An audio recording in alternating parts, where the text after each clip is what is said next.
Assalamualaikum warahmatullahi wabarakatuh. Peace be upon you. I'd give a warm greeting for all distinguished guests, expert speaker participants who have joined with us in online workshop today through Zoom platform or live streaming YouTube.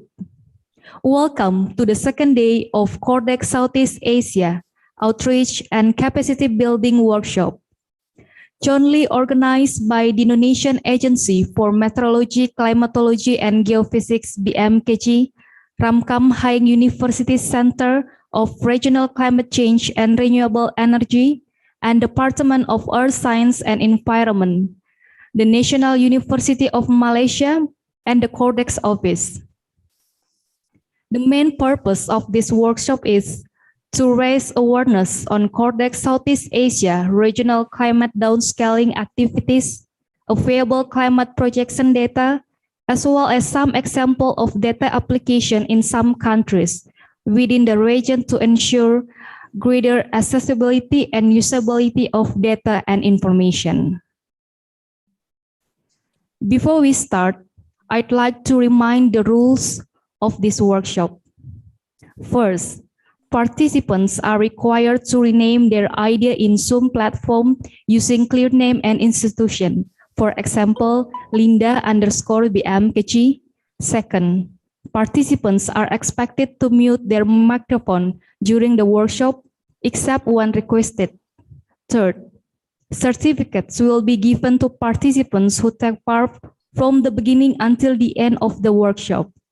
Certificates will be sent by email to each participant.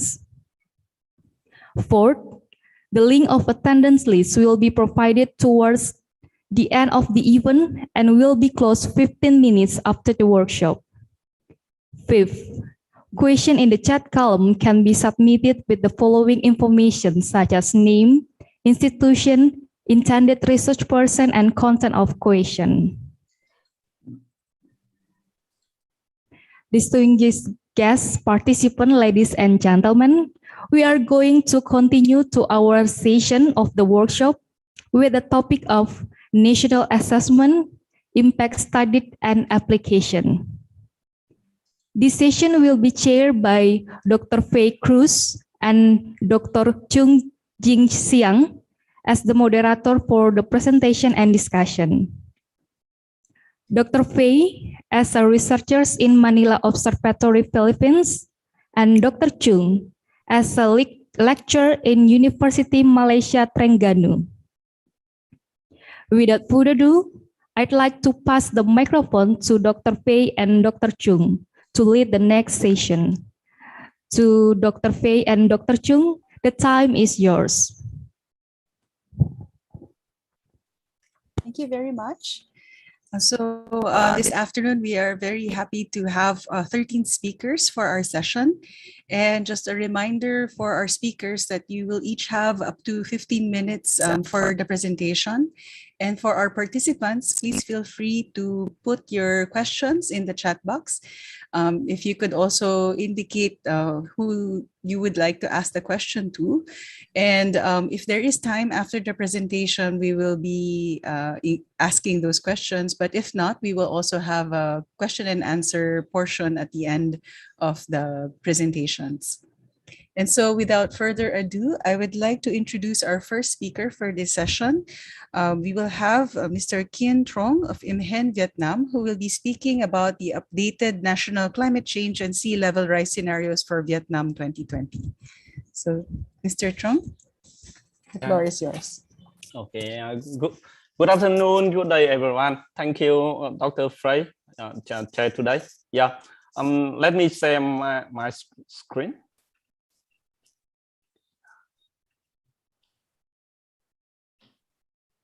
Can you see my slide? Yes. Yeah. Thank you. Yeah. Today, yes. On behalf of Imhen, I would like to introduce about the updated national climate change and sea level rise scenario for Vietnam of 2021. My talk today, yeah. Oh, sorry. Yeah, my talk today have a third part. First one, very briefly in introduction about IMHAN. Second one, object chain, and the last one, climate change projection and sea level rise for Vietnam. IMHAN, we established in 1977 and we reformed in 2004 and 3 as named Vietnam Institute of Meteorology, Hydrology, and Environment, and IMHAN. And until 2014, we renamed again to become a Vietnam Institute for Meteorology, Hydrology, and Climate Change. We have more than 200 staff and so on. We have four main pillars in research and achievement. The first one is meteorology, climatology, and agrometeorology. Second one is about hydrology. Third one is about environment. The fourth one is climate change. We also have provide consulting and applying transferring technology service, and also have a PhD program. Yeah. And I would like to move about very briefly in introduction about the history of climate change protection published by Monroe and implement by IMHAN. The first one, 2009, very basically based on the AR4 reports, and we use statistical documentation by use magic Sengen. And the second one, 2012. We have a combination between statistical and dynamical downscaling with precise model from UK with the threats and scenario A2B2, and the third one is fully dynamical downscaling with 16 RCM member based on the RCP 8.5 and 4.5. Suggested by AR5 reports, and the next one just 2021 also fully dynamically downscaling based on 26 member. We just update from 2016 and plus 10 member from CORDEX via Professor Ngô Đức Thanh from CORDEX C project. We also to update about the Sierra variety is new one in our the 2021. Yeah. Here, just few days ago, we just grant from the government officer for releasing in the climate change projection and Sierra variety for Vietnam 2021. We just got approved from the government to release this. Yeah, in this we have we provide full reports about 100 pages around with 7 chapters and 3 annexes, and including SPM reports about 30 pages. Yeah, we are already to publishing. Yeah. Yeah, the second I would like to move about the data and method for climate change projection 2021. Yeah. The first one, data for this picture, for this observation data, we use 115 meteorological observation station for calculate trend and also do bias correction. With the RCM outputs, I mentioned before, we use 26 member from 26 RCM outputs with 10 member from CORDEX cyclic. It means that CORDEX cyclic data also to very provides added value for us for provide national climate change for Vietnam. Yeah, obviously. Yeah. And about the sea level rise, we use 17 station, coastal station or marine meteorological station. And here we show in the table. Yeah. We also update some new from the special reports on ocean and climate change, IPCC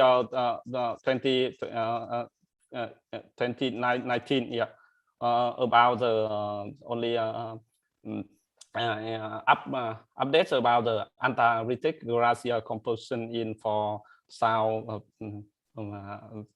Earth. And here about the we still use 25 CMIP model for 21 model from CMIP 5 GTM to calculate the serial variety for Vietnam and Cote d'Ivoire. And here about the very briefly about the framework or method for our climate change. We use the IPCC RCP 8.5 and 4.5. We use fully dynamic downscaling with totally 26 members.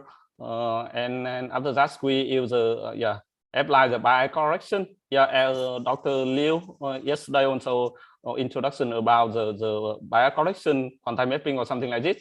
In 2016, we also use a quantile mapping with the double gamma for rainfall and temperature. But 2021, we use a CDFT also a little bit but still based on the quantile mapping. They based on the quantile mapping of the change value, not for specific value. For example, temperature or rainfall is if you add the quantile mapping for example gamma use a very specific data, for example 20 meter per day. But for CDFT we use it means change of the 20 maybe only 2 or something. Change of the future and wind to be biased by the some change or signal in the historical periods. And next one, we also provide the serial variety based on fully AR5 reports with 21 model GCM, and we also provide projection and also provide uncertainty picture for user. And here I would like to move about the observation chain in Vietnam. For here this slide in the picture so the change in temperature in Vietnam based on from the 1988 to 2018, totally 61 year. In past 61 year, the average temperature in Vietnam increased 0.89 degrees Celsius. In particularly, it increased 0.74 degrees Celsius in only from the 1966 to 2018. It means that recent decade the rate of the increasing temperature is higher than in the past. Here, this diagram in the right slide also provide the temperature in the coastline or coastal area also increase. So in 61 years has increased 0.67 degrees Celsius. A little bit slower than in the inland. Also, it's very common, harmonized with some IPCC reports, 6 or 5 years in inland temperature increase faster than in ocean. Here some other extreme variable, for example, temperature, Tmax, Tmin, and also the SU to 35 degrees. Also, so it means that's in average for whole country, the maximum temperature increase 0.9 degrees in last 61 years. It means that TX increase faster than the T2 max. And also the number of hot days also increase range from 10 to 14 days per year. Also, T means so higher rates in comparison with Tmax in recent time from the 1966 to 2018. And here about the cold spell or cold day, number of cold day. Sorry, it means here is blue color. It means decrease. I'm sorry for increase. Decrease from 10 to 20 days per year. For which in Vietnam we define the below 15 degrees Celsius, it means cold, and below the 13 degrees Celsius, extreme cold. Right. And I would like move to change in annual total precipitation for from the 1988 to 2018. Total rainfall in the you can see here in the north of Vietnam and some part of the central Vietnam, central highland Vietnam decreased about from 10 to 20%, especially in the north of Vietnam, northwest of Vietnam, and also have a trend of increasing in the central Vietnam and also in the parts of the central highland of Vietnam and of the south Vietnam or Ho Chi Minh City here around here, also to increase about from 10 to 30%. But for calculate for whole country, average for whole country, about increase 2.1% in 61 years. And here for change in the maximum 1 day rainfall and 5 consecutive days rainfall. Also, so the same the change in the it looks like to the precipitation also. So some in the north of Vietnam increase, but the center and south now in the north decrease, in the center and the south increase in the past. And also other climate extreme, for example, number of typhoon.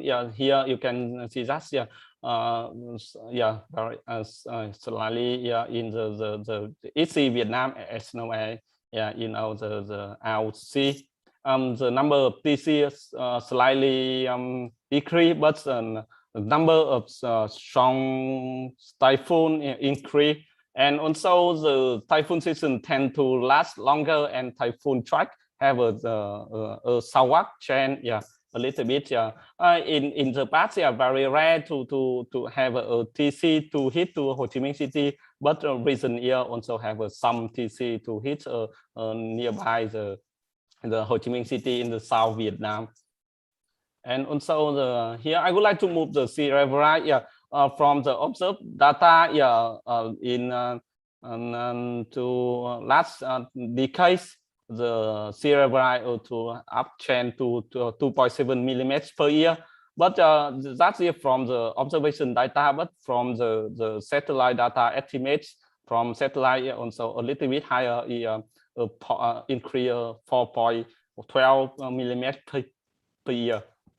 I would like to move the first one, climate change and sea level rise projection for Vietnam 2021. Here just very briefly, I would like to I also mentioned before about the method for calculate and generate climate change projection and sea level rise for Vietnam. And here I would like to move for temperature T2 max. The first one in the left one for mid 21st century. The right one, the end of 21st century. You can see that here for RCP 4.5 in the north of Vietnam, in the end of 2100, is likely to increase 2 to 2.3 degrees Celsius, and in the South Vietnam a little bit slower, about 1.7 to 1.9 degrees Celsius. But for in the also the same picture, but for mid-century a little bit slower rate, about around 1.0 to 1.3 degrees Celsius, increasing in the mid of 21st century with RCPS 8.5 for average temperature.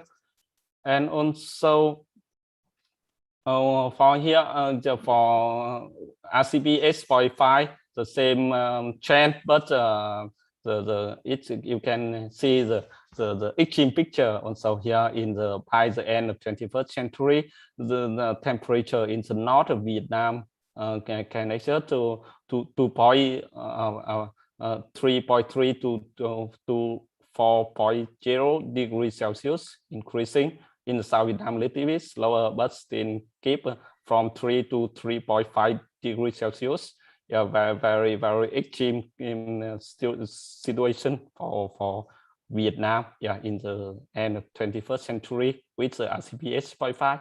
But mid-century a little bit, but still higher than RCB 4.5, around 2 to 2.2 or 2.3 in the north of Vietnam, and a little bit smaller in the south, 1.6 to 1.8 degrees Celsius increasing.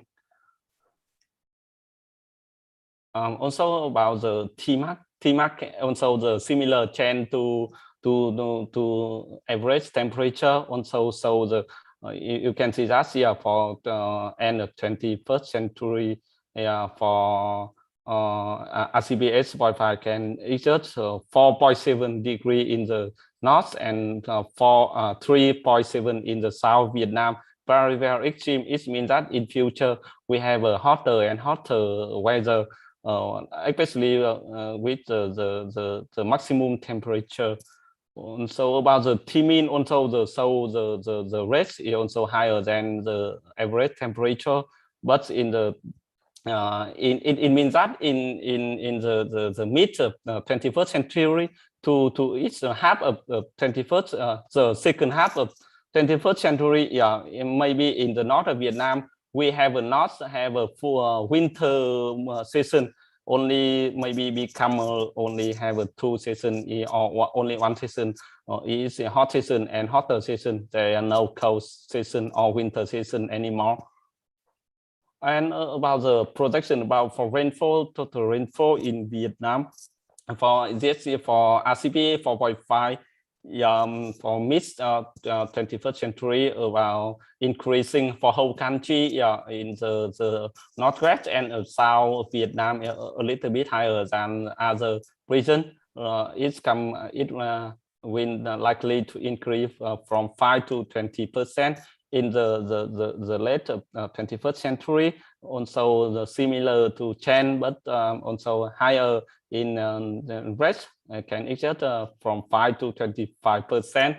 How about the RCB H.5, the same level, but there are some region, small region or part of the north of Vietnam and some parts of central Vietnam have some decrease or not significant to increasing or decreasing for rainfall projection, but for whole country you can see that here in the northeast Vietnam and south can exert 25 maybe more percent in the increasing in temperature in rainfall.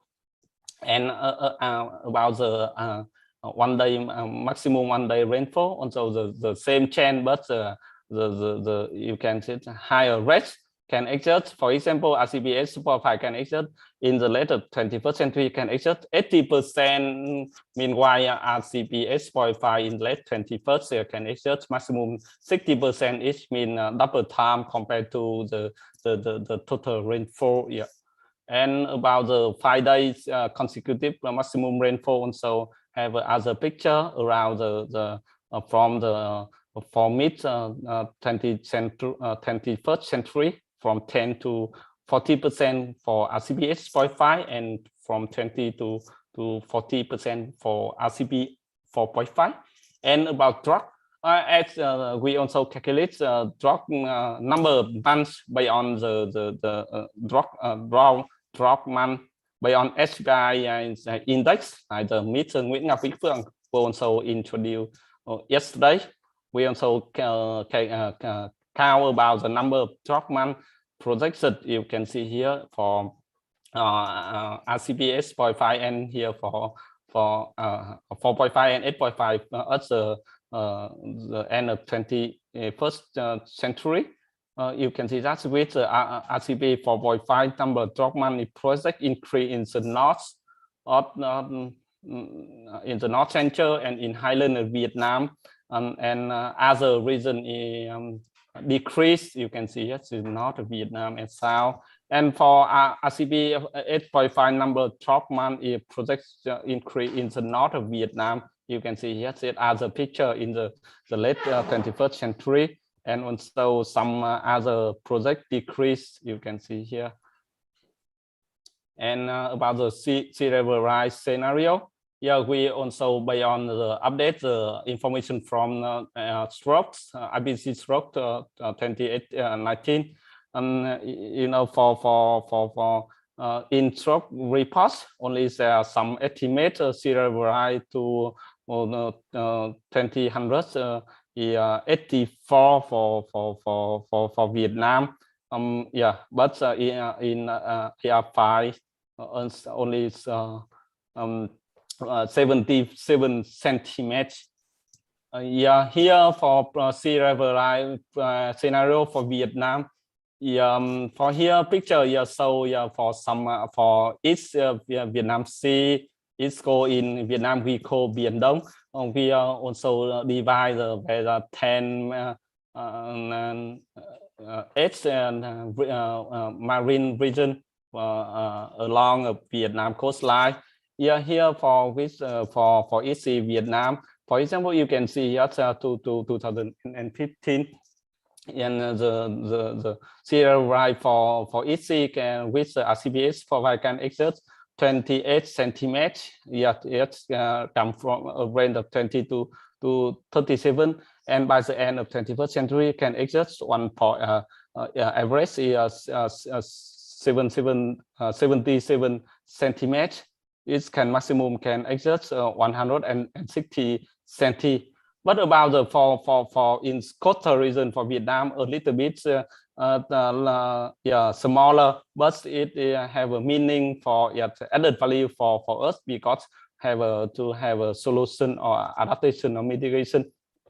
For mid 21st century can adjust 27 centimeters by RCBS 0.5 and 73 centimeters, and by the end of 21st century with RCBS 0.5. Meanwhile, the RCB 4.5 smaller, yeah, 23 and 53 respectively. And here we also provide serial variety for Mekong quarter with three scenario: RCBA 2.6, 4.5, and 8.5. Here for from the baseline to 200, 2100. With you can see here we also some uncertainty picture for serial variety.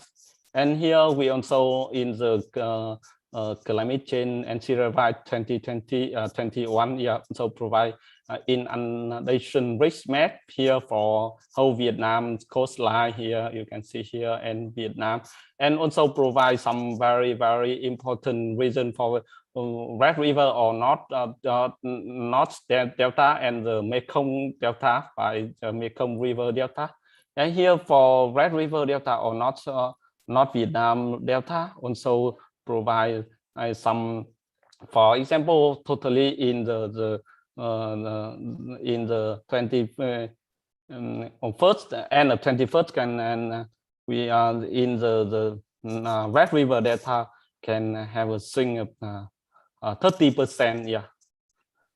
And here for the south of Vietnam Mekong Delta and Ho Chi Minh City, you can see that, for example, for whole the Mekong Delta River, with the 1 meter sea level rise, yeah, 1 meter sea level rise, yeah, for Mekong Delta can swing about the, yes, means that we have a lost 47% to under the sea level. Yeah. And here for very detailed for north and central coastline, and also for Mekong, for example, that's one I just mentioned, 47.29% to under sea level. If the sea level try to project 1 meter high here. And here I would like to very brief to in the picture about the how the yes, it go very brief summarize our climate change and sea level rise 2020. Here you can see there for for yes also yes, yeah. Thank you for your listening. Thank you very much, Dr. Keen. It's a very interesting talk and happy to see all of this climate change information for Vietnam. We actually have two questions, but in the interest of time, I hope that it's okay that we will raise these questions during the Q&A. But if you have also other questions, just please feel free to put them in the chat and we'll discuss that later on. And so without further ado, I'd like to present our next speaker, Dr. Nurul Ain Basira Binti Zakaria from University Kebangsaan, Malaysia, who will be presenting on the observed and projected droughts over Malaysia, Sumatra, and Kalimantan based on CORDEX simulations. So, Dr. Ain, the floor is yours. Hello, can you hear me? Yes. Okay. Yes.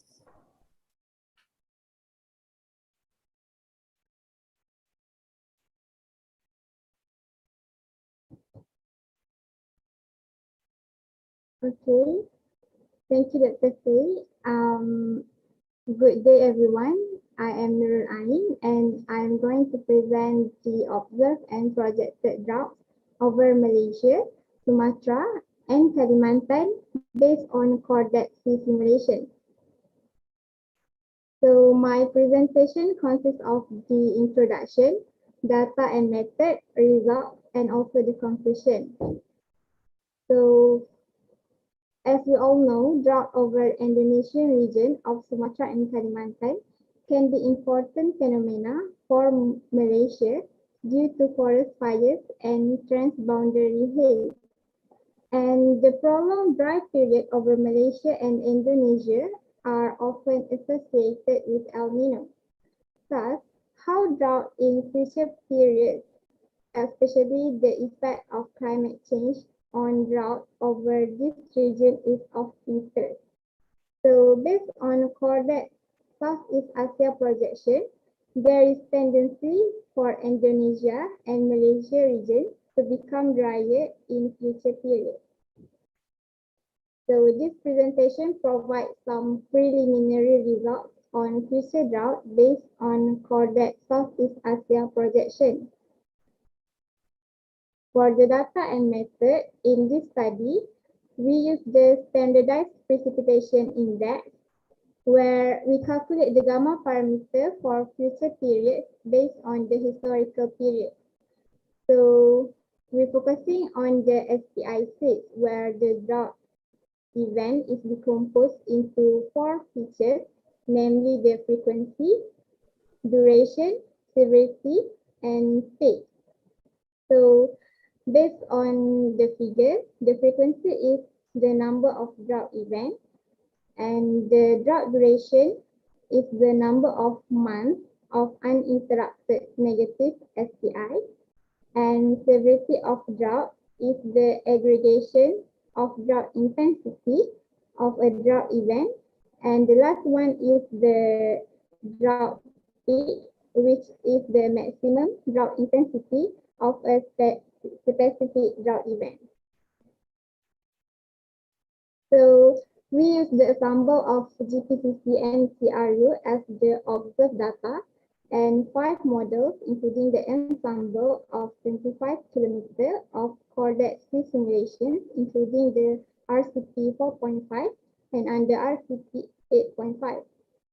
In this study, the 1976 until 2005 is considered as the historical period, and future periods from 2011 until 2099 divided into early century, mid-century, and also late century.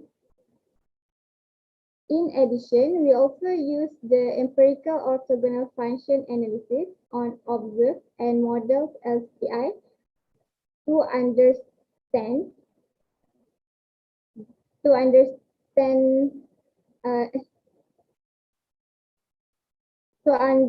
the drought drivers. So moving on to results and discussion. So this is the drought characteristics of observed, where we can see that for frequency at Peninsular Malaysia is higher, ranging between 14 and 18, while eastern part of Kalimantan have a lower frequency. But in contrast, the drought duration and severity is higher at eastern part of Kalimantan compared to the other regions. And the last one is the drought peak. We can see that the drought peak is lower at Sumatra and Kalimantan, reach -2 and below, indicating the extreme drought level. And this is the figure of percentage area of drought and Nino 3.4 index. So we can see that the percentage of drought area increases during El Nino, showing that El Nino is the main driver of drought. And moving on to the result of EOF. So this figure is showing consistency with the previous figure that El Nino drives the drought as indicated in the observed correlation between EOF1 and SST correlation. And for models, this is also reasonably captured. And for EOF mode 2, the pattern in the model also appeared to be consistent with the observed. And same with the mode 3, the pattern in the model shows consistency with the observed, indicating different drought characteristics at different regions. And moving on to this figure, this is the mean ensemble of the model and their biases relative to observed across the historical period. So as we can see here, we have the frequency and duration bias. And for the drought frequency, the model ensemble overestimated, especially over the eastern Borneo. And for the duration, the model ensemble tends to underestimate it, especially over Borneo. And next is the severity and the peak. So overall, the drought severity is underestimated over most of the region, especially at the eastern part of Kalimantan, while the drought peak it is slightly underestimated. And we have the spatial correlation of frequency, duration, severity, and peak. So overall, the spatial correlation of models are relatively small, but the model ensemble performs slightly better than the individual models in these cases. And next is the projected future changes of model ensemble under RCP 4.5. So overall, the frequency and duration are projected to increase under RCP 4.5, especially at the Kalimantan. And same goes to the severity and drought peak. A profound increase for drought severity and slightly increase of drought peak in many parts of the region under RCP 4.5, but for severity, eastern part of Kalimantan show highest drought severity compared to the others region. And this is the model ensemble projected future changes under RCP 8.5. And under RCP 8.5, the frequency and duration also increasing over the period. And same goes to the severity and peak. The drought severity and peak are also increasing at the end of 21st century, and the drought at Kalimantan and Peninsular Malaysia tend to become severe and drier. And overall, the changes in the future of drought frequency, duration, severity, and peak of RCP 8.5 are increasing much higher than RCP 4.5. So to conclude, this study suggests that drought over Malaysia and Indonesia are largely modulated by El Nino, where CORDEX simulation produce reasonable and comparable statistics to the observed droughts during historical periods. So droughts in the models are also likely to be modulated by El Nino, same as the observed drought.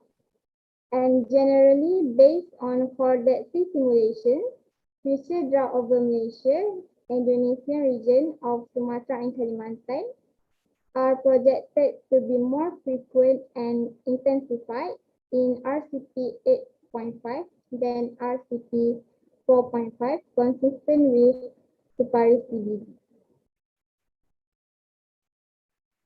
So that's all from me. Thank you. Thank you very much for your talk. This is very, very interesting. May I ask if there are any questions for Dr. Nurul Ain? If you wish to raise your hand or in the chat. Dr. Fei, Ayn is my student. Oh, okay. He's just a master student. Oh, okay. So please don't call her doctor, otherwise she will become lazy. No, it's inspirational. So are there any? But it's very good work. Actually, I was wondering whether what do you think would be the impact of the biases in the model in terms of the drought projections? Do you think that would affect the drought projections, the biases that you see in the model?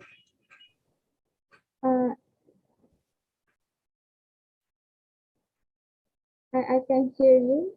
Yeah. Oh, okay. I just wondered whether you think the biases in the model would affect the changes in the drought projections and the drought projections that you get, or if it will not matter so much. What do you think from the results? I think that even though there is still the bias, but despite the bias, the projected future change can still the model can still capture based on the observed data well. Thank you. Can I answer that also? Oh, sure. Yes, go ahead. Yeah, I think this is a difficult question. Even in the mean rainfall, or even in other extremes, in the paper that we have published, which you also co-author, we did not bias correct. The assumption is that those biases in the model would also be present in the future. So if we subtract them, so that would cancel. But we didn't know. It's always been good to have a model that less bias. So I think in CORDEX community, we still have a lot of work to do to reduce these biases. So hopefully we can do better in CMIP 6. Yes, I agree. There is Ms. Nurul. There's also another question from Ari from BMKG. Can you describe the consideration of using GPCC in your study?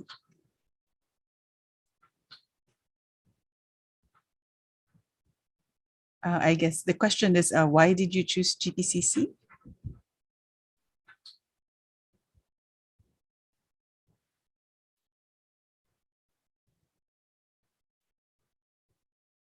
Would you like to answer, or maybe in the chat? You will just answer through the chat if you need some time. Yeah, I will answer in the chat. Okay. Thank you. No problem. So thank you very much. I thought he's gonna say that I asked him to do. I asked her to do that. Okay, you answer that in the chat. Yes. Okay. No problem. Okay, so thank you very much again. So for our next speaker, I'd like to introduce Dr. Perdinan from IPB University, Bogor, Indonesia. He will be speaking about the Indonesia climate change impact-based evaluation for defining feasible adaptation actions. So Dr. Perdinan, the floor is yours. Okay, thank you very much, Miss Faye. So I will share my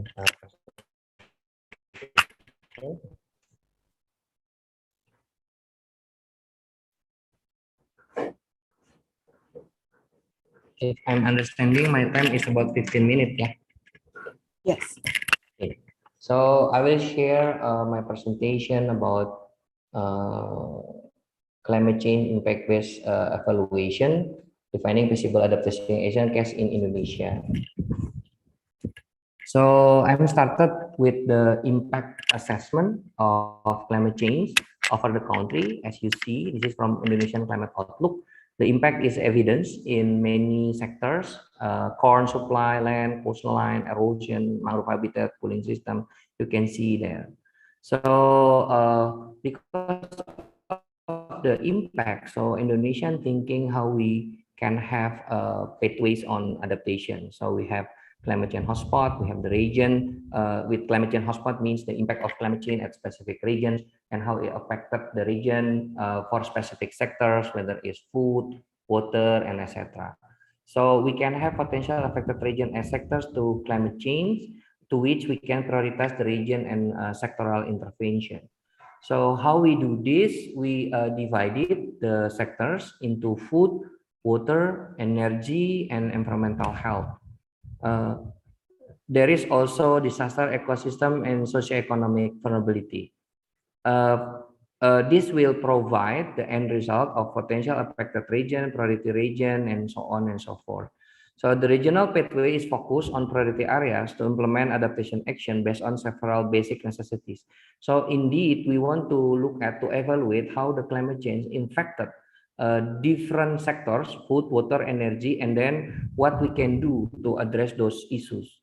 The general approach on climate change impact, as you can see here, is starting from developing the climate change scenario.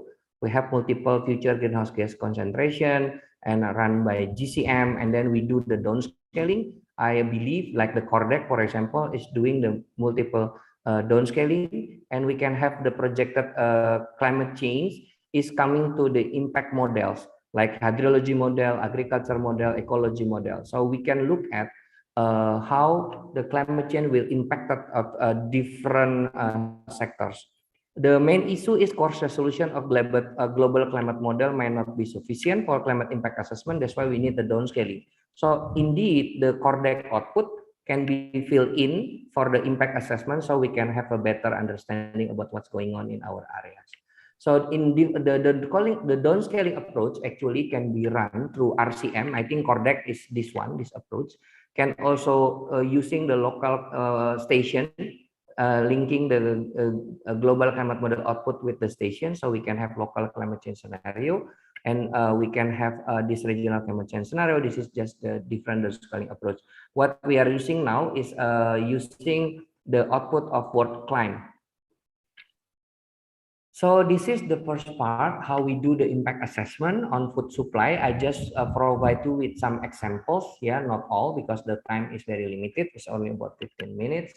So we start with the food stock is determined by import and production. And the production is a function of productivity and harvesting area, where harvesting area is strongly related with climate-related hazard, and how many times you planting. The productivity is determined by a number of climate variable, air temperature, rainfall, growing degree day, high degree day, where we need a climate change projection for the future. So this is the approach of modeling the climate, where we can estimate how climate change in the future will have some impact on the food supply. And this is the result. If you see the rise productivity in planting season 1, planting season 2, and planting season 3, with the compared to the baseline of 1991-2021, you can look at there are productivity change that is negative 50 up to positive 50 across Indonesia. A number of areas, for example, in Kalimantan, we got productivity change mostly negative. In a couple areas in Java here, maybe I will use the laser pointers. This is Java. Java here, there is also green and orange. So using the climate projection through impact model, we can now find out how the different climate change scenario will affecting rice productivity across Indonesia.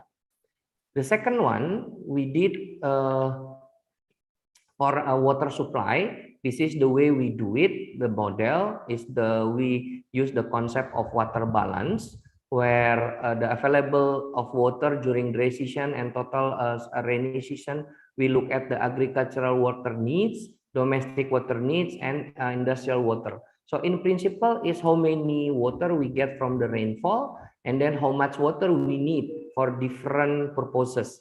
And we look at the water balance. And the result is this one. If you look at the water balance can be negative 800 up to positive 4,000 for annual in a year. And you look at where is the area with the red or orange. So this is tell us about which area we can do prioritization with regards to the water supply.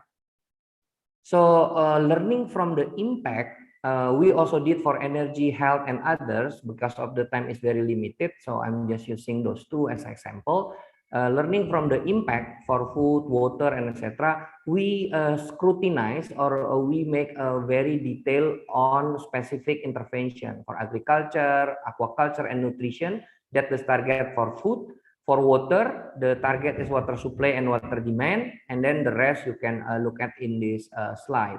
So this is the feasible or optional adaptation that we can do. Agriculture is increasing food commodity production.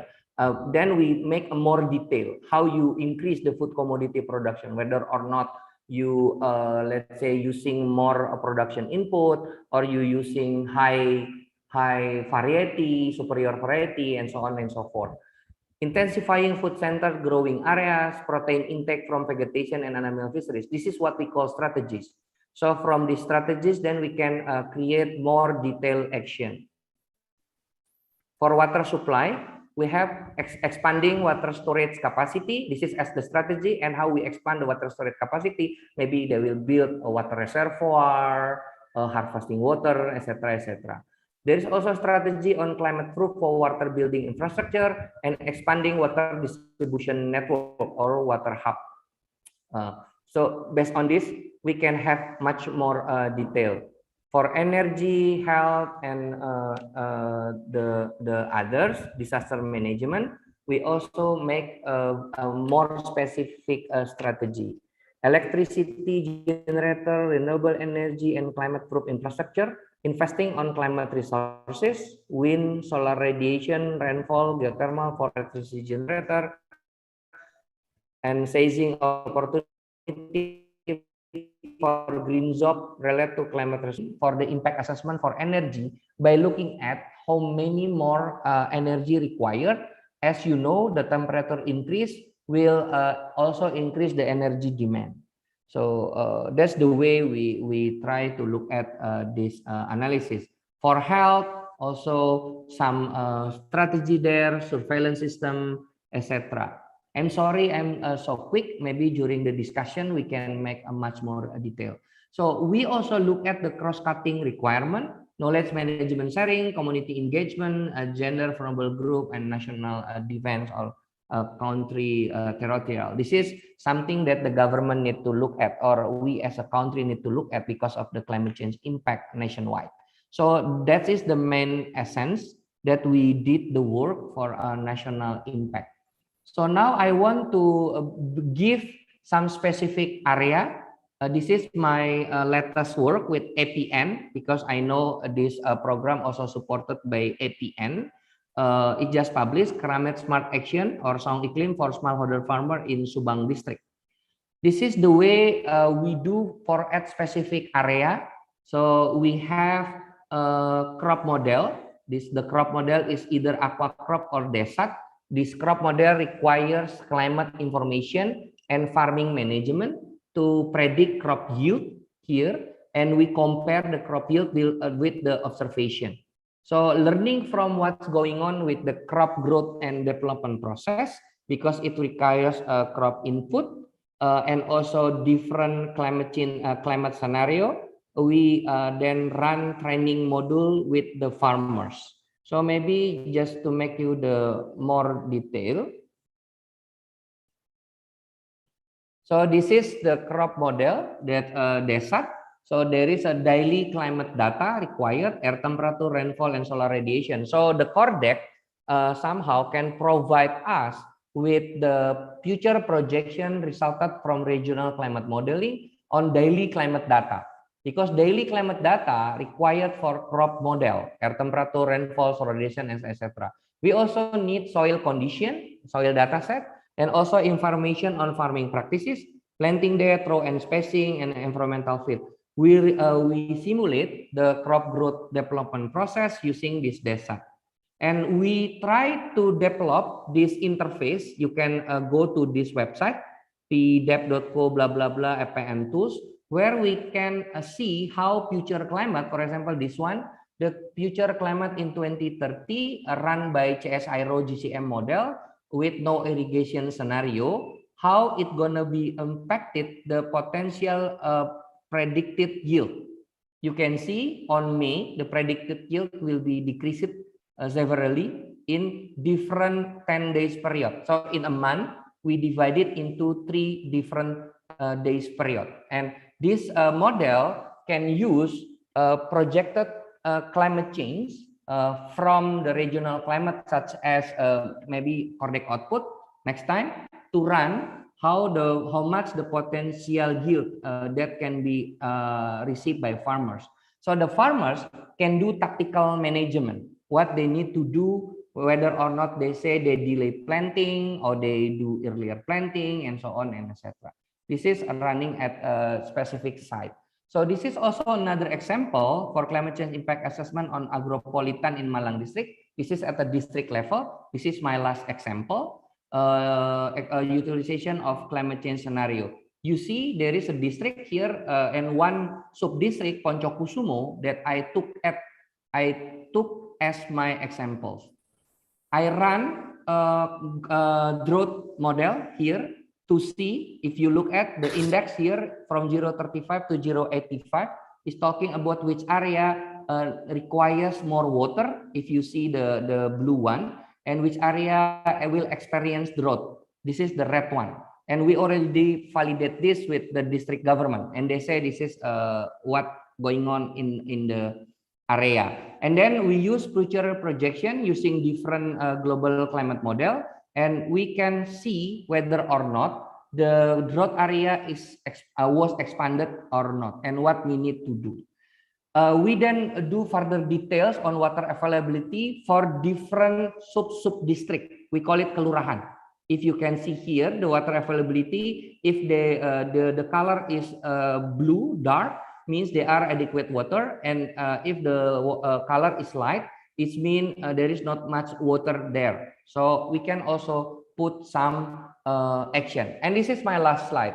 So this is what we try to work with them to, let's say, identify what kind of action that they can do with regards to the potential impacts of climate change.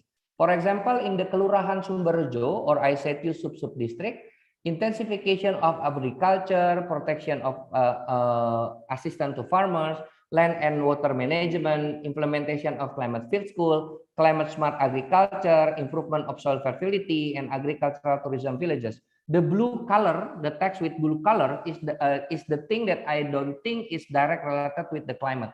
But the solid one with the black colors, those are related with how we use climate information. And we did this on the 17 villages, what they need to do for each villages. So the take-home message is science to policy and practice need collaborative work of multidiscipline, where we need the focus issue that is raised by stakeholders' knowledge and participation. We can use climate models to develop the climate scenario, such as the output of the CORDEX, to go with risk or impact assessment, that what I just presented now, to define adaptation strategies. So we can take the use or optimal use of climate information. Just please consider uncertainties in climate change scenario, because many emission scenarios, many climate models, many downscaling approach, including the CORDEX one, for example. So we also need to provide the information about the uncertainties. Maybe that's all my presentation. Thank you. Thank you very much, Dr. Ferdinand. It was very informative, and happy to see also the climate information being used to inform decisions. I think we can accommodate one question, and I see in the chat a question from Prof. Fred. So he was asking, how good is WorldClim, which provides future data even in 1 kilometer, simulating climate over Indonesia? What is the basis for this product? Okay. The WorldClim, actually the combination of observation and also reanalysis, observation and modeling data, either coming from satellite or regional climate model. So they combine it, they call it reanalysis with very high resolution. So the difference with something like CORDEX, because CORDEX is running using regional climate model, in the CORDEX you can understand how the climate evolves. Let's say the atmospheric circulation, etc. Where WorldClim is more statistical, I think statistical product using very high resolution. So it's more statistical downscaling rather than dynamical downscaling. And if you ask whether or not that is fit well with Indonesian situation, we did validation in a couple areas, including the ones that I show you in Malang district, and the city government and the district government, I mean, is really satisfied with the result, even when we use for impact model assessment. The map that I show you, the drought map, is really fit well with the situation there. So the WorldClim can be used over there. So I'm pretty sure CORDEX, when it's available and we can use the CORDEX, it can give us more, because WorldClim only has very limited climatic variables, only temperature, rainfall. I think those two, that is the most. While the CORDEX, because you run regional climate model, because my background is climatologist, I graduate from Michigan State University, and I'm using 8 regional climate model output of a similar project like CORDEX. We call it NARCAP there. NARCAP project. It's similar to CORDEX. It's like 8 different regional climate models that we run. And the variable will be much more, right? We can have humidity, we can have upper air temperature, etc., etc. It will be more interesting later on for impact assessment. Thank you very much. There is an additional question in the chat, but I hope you can check the chat box and respond to the question, and then we can proceed with the next speaker. Okay. So thank you very much again, Dr. Ferdinand. Okay. Okay, the next speaker, we have Dr. Aris Pramudia from the Indonesian Agroclimate and Hydrology Research Institute, Ministry of Agriculture, who will be presenting on using the climate prediction data for cropping calendar management. So Dr. Pramudia, the floor is yours. Thank you.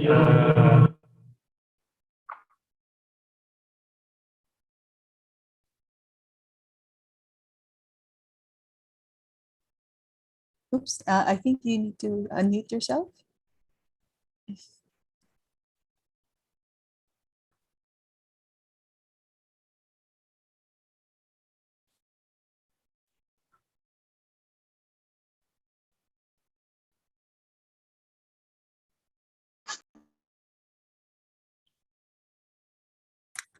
We cannot hear you yet.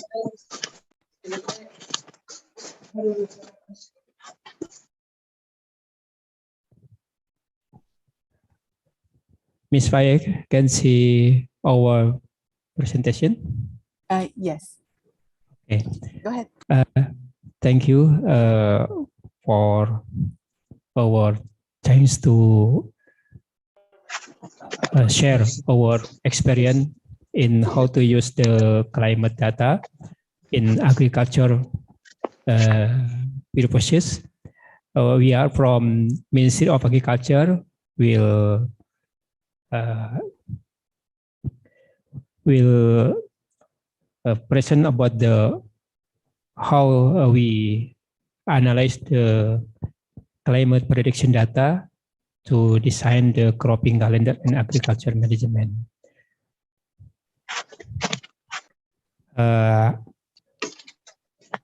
Why we firstly we would like to explain how about the climate variability condition in Indonesia. Indonesia has rainfall variability according to space and time. The space rainfall variability is characterized by the presence of area with wet to very wet rainfall around the equator line and western region of Indonesia, moderate rainfall southern western region, and some area dry to very dry condition, southeastern region. The time rainfall variability is characterized by presence of monsoonal, equatorial or bimodal pattern, local pattern, and multi-pattern rainfall. This condition implies that there is a different crop planting schedule from one region to another region. How we use or analyze the rainfall data? We use the rainfall data from BMKG, and then we combine with administration data and some mapping area data, and then our cropping calendar database. We use the data to analyze to make the water balance modeling and rainfall analysis to result the information of the start of climate season, rainfall intensity, rainfall characteristic, onset estimation. Onset, it means the start of planting time, crop area calculation, and cropping pattern. And then we combine the information with the some other data, such as hazard data, variety data, fertilizer, machinery, and livestock. And then we combine the whole of the data to the integrated cropping calendar information system. The system we monitoring with 3 ways.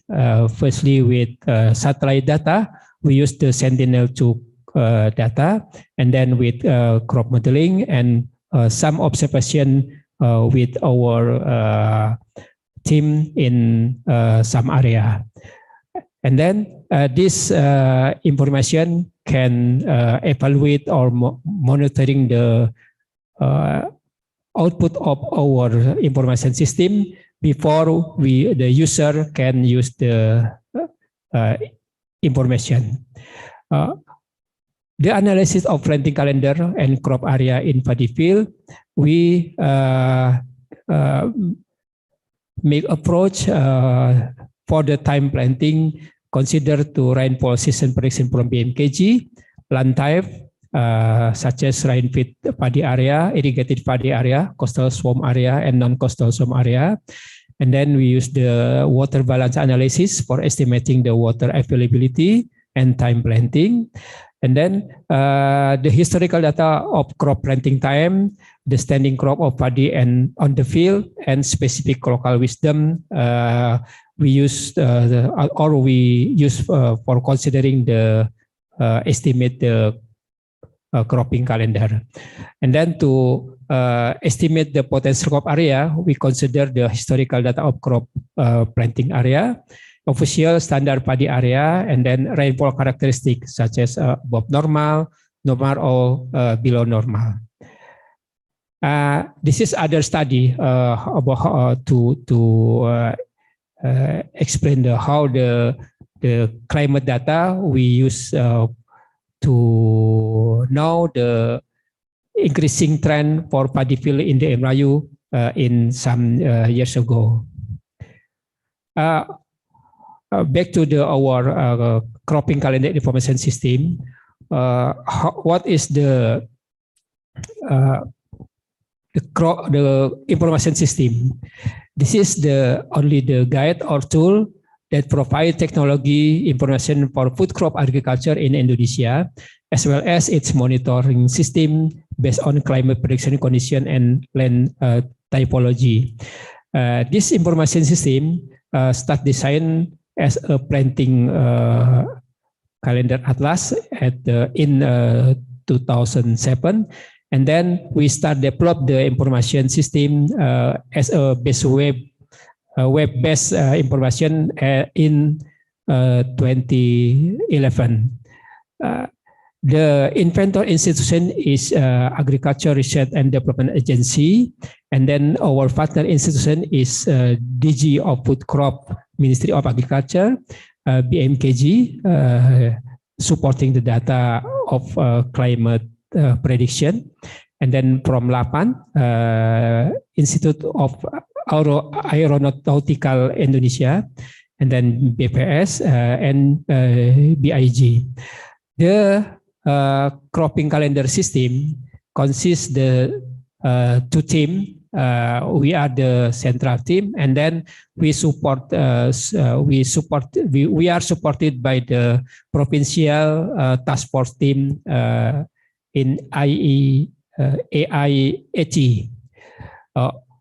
Our system published at web with the address of the web is www.katam.litbang.pertanian.go.id, and we designed the Android application too in some information, and then we publish the information twice a year at rainy season or dry season, aligning the publication of season forecast information from BMKG. Currently, we published the version 3.3 to face the rainy season 2021-2022, valid for the period October 2021 to March 2022.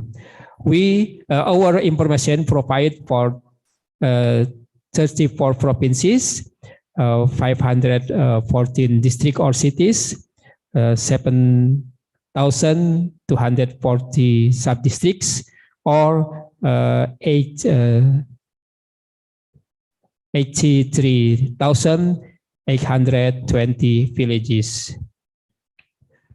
This is the content of our integrated cropping calendar information system. Many information we provide for farmer and extension worker, just like this. And then this is our interface of our system. This is a summary of our system. We can see in some province when farmer or extension worker can see what time they can plant rice, and then how many area can apply rice at the time. We provide the information with the map or the table or the graph design. The other information in our information system, not only the planting time, but we inform the prediction of hazard, flood, drought, and pest based on the hazard historical data and rainfall prediction from BMKG too. For monitoring the system, we use the Sentinel-2 satellite data to monitor the paddy or rice on the field based on paddy stage, paddy growth stage. This monitoring system done to village level, and then display on spatial, tabular, on our graphic data too. This is our crop monitoring by satellite data. Can sometimes we used to estimate the harvest area for the next 3 months based on the estimation the paddy growth stage in our result of analysis. How we disseminate the information, we use some technique for disseminate and by web, by application, Android application, by social media, and then by some seed for extension worker, and then sometimes we use the classical or outdoor meeting with a farmer and extension worker. This is the the information, how to access the information from the Android application for the ICCIS information, and then the state group of paddy area on the field by Android application. This is some our activity to disseminate the information.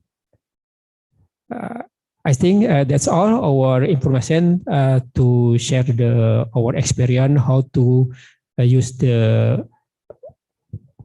climate or rainfall prediction data from BMKG to purposes in agriculture sector in Indonesia. Thank you. Good afternoon. Thank you very much, Dr. Pramudia. Very much interesting how you use that climate information for the crop calendar. May I ask if there are any questions from the group via chat, or if you would have any questions, please raise your hand. I think we have time to accommodate 1 or 2 questions.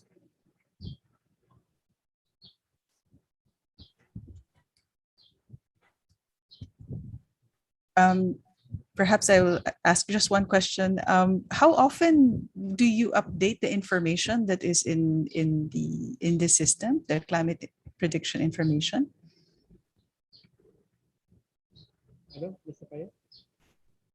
Sorry. How often do you update the climate prediction information in this system?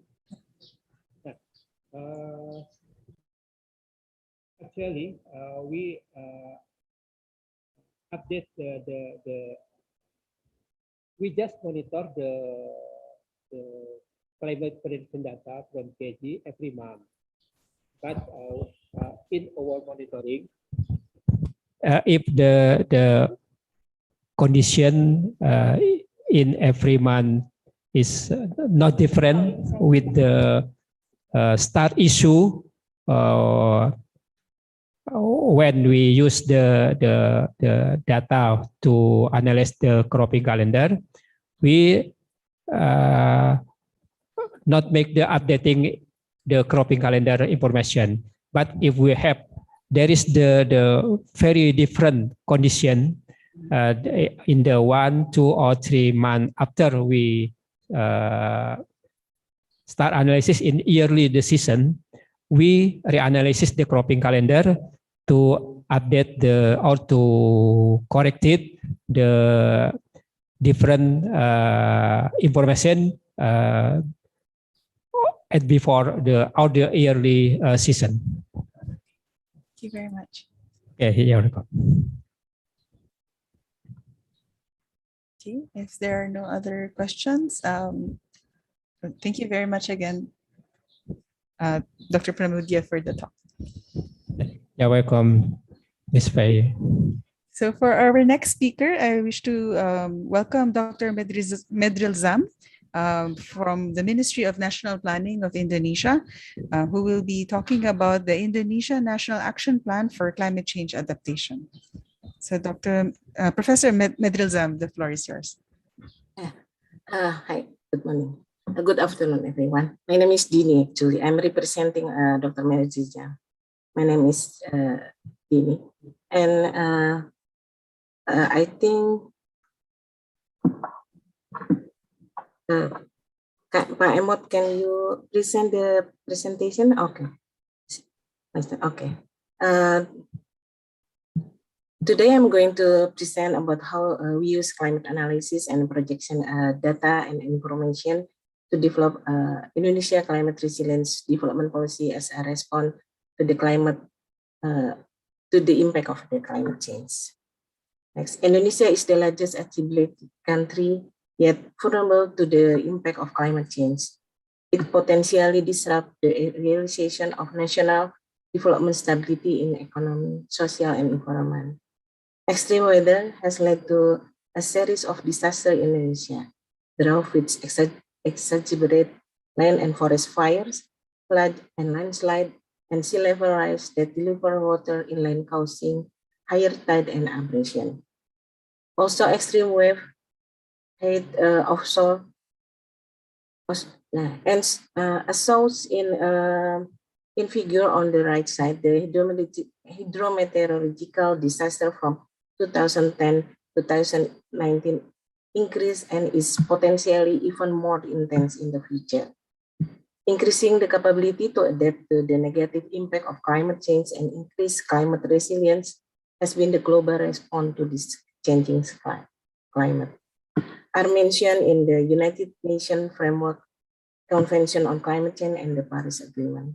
In Indonesia, vulnerability levels across regions challenge government policy. We use climate projection provided by BMKG to study the potential climate hazard in 2018.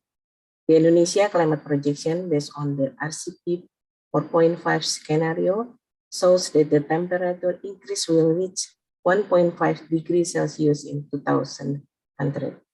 And by using the RCP 8.5 scenario, it will reach 3.5 degrees Celsius. Furthermore, there will be a change in our rainfall patterns. Extreme variability will be higher regardless of the use scenario. Higher frequency of extreme dry and wet climate probability above normal. The study indicates that within the period of 2020 to 2045, Indonesia will experience rising temperature between 0.5 and 0.75 degrees Celsius and has the potential to reach 3.5 degrees Celsius by 2100. Changes in rainfall are approximately 2.5 millimeter per day. Sea level rise up to 1.2 centimeter per year. Increase in extreme wave height more than 1.5 meters. Decrease in rice production in some regions that already explained by Mr. Ferdinand and Pak Aris, and high probability in increasing the vulnerability of coastal and marine area. As a response to this issue, Government of Indonesia, through the Ministry of National Development Planning, developed the Climate Resilient Development Policy. Mandated by President Regulation, climate resilient development has become the sixth national priority in our current national medium-term development planning. The effort of increasing climate resilience focus on 4 affected sectors: marine and coastal sector, agricultural sector, water sector, and health sector. Based on the economic loss assessment in 2019, the loss in 4 affected or priority sector were estimated to be 102.3 trillion rupiah in 2020 and 115.4 trillion rupiah in 2024, or increased 12.76% over 5 years. However, the economic loss is undervalued and can result in a bigger loss if includes all variables. To effectively anticipate the impact of climate change and its potential economic loss, precise and measurable policy making based on climate change scenario and climate risk is critical. It will develop a resilience community and resilience development. The target indicators set in the climate resilient development policy action are the reduced percentage of GDP flows in poverty or affected sector. Hopefully, various policy intervention and climate resilient activity carried out by this four priority sector can reduce potential economic loss due to climate change. The climate resilient development document anchors and guides the stakeholders in implementing the national priority. It contains about 5 guidelines such as how to develop climate resilient program and activity, as well as where is the list of priority location, guideline for line ministry and government institution to avoid duplication of climate resilient efforts in priority sectors, role of non-state actor in climate resilience, source and mechanism of climate resilient funding, and the last is reference for the implementation of monitoring and evaluation. The achievement of climate resilience effort at the national and regional governments is monitored based on government regulation. All related line ministries should adopt and implement this climate resilient policy in their medium and annual work plan. The achievement will be monitored, evaluated, and reported annually. Last month, we had launched the achievement from program and activity in 2020. We define climate resilience as a plan and anticipatory action to reduce potential loss due to hazard, vulnerability, impact, and risk of climate change on the community life in the area affected by the climate change or in the predefined priority location. Therefore, as a development policy, climate resilience is a combination between implementation of adaptation activity and improving resilience activity. It aims to strengthen the development system against the impact of climate change in social, economic, and ecological aspects through 4 approaches such as infrastructure, technology, capacity building, and governance. As for priority location, we define our priority location for development intervention based on the combination between climate projection, the result of study on potential hazard, social and economic vulnerability data, the result of study on potential economic loss, disaster risk index, and input from the line ministry, such as the input from Pak Aris from Ministry of Agriculture. Implementing the climate resilient development activity for Indonesia means showing our commitment in increasing the adaptability to the negative impact of climate change toward the climate resilience. This is how we think globally. Then we translate our commitment locally up to the smallest administrative level of Indonesia territory. Referring to the global commitment, government of Indonesia successfully formulated the climate resilient development policy document to respond not only Paris Agreement, but also sustainable development goals and Sendai framework in terms of disaster risk reduction.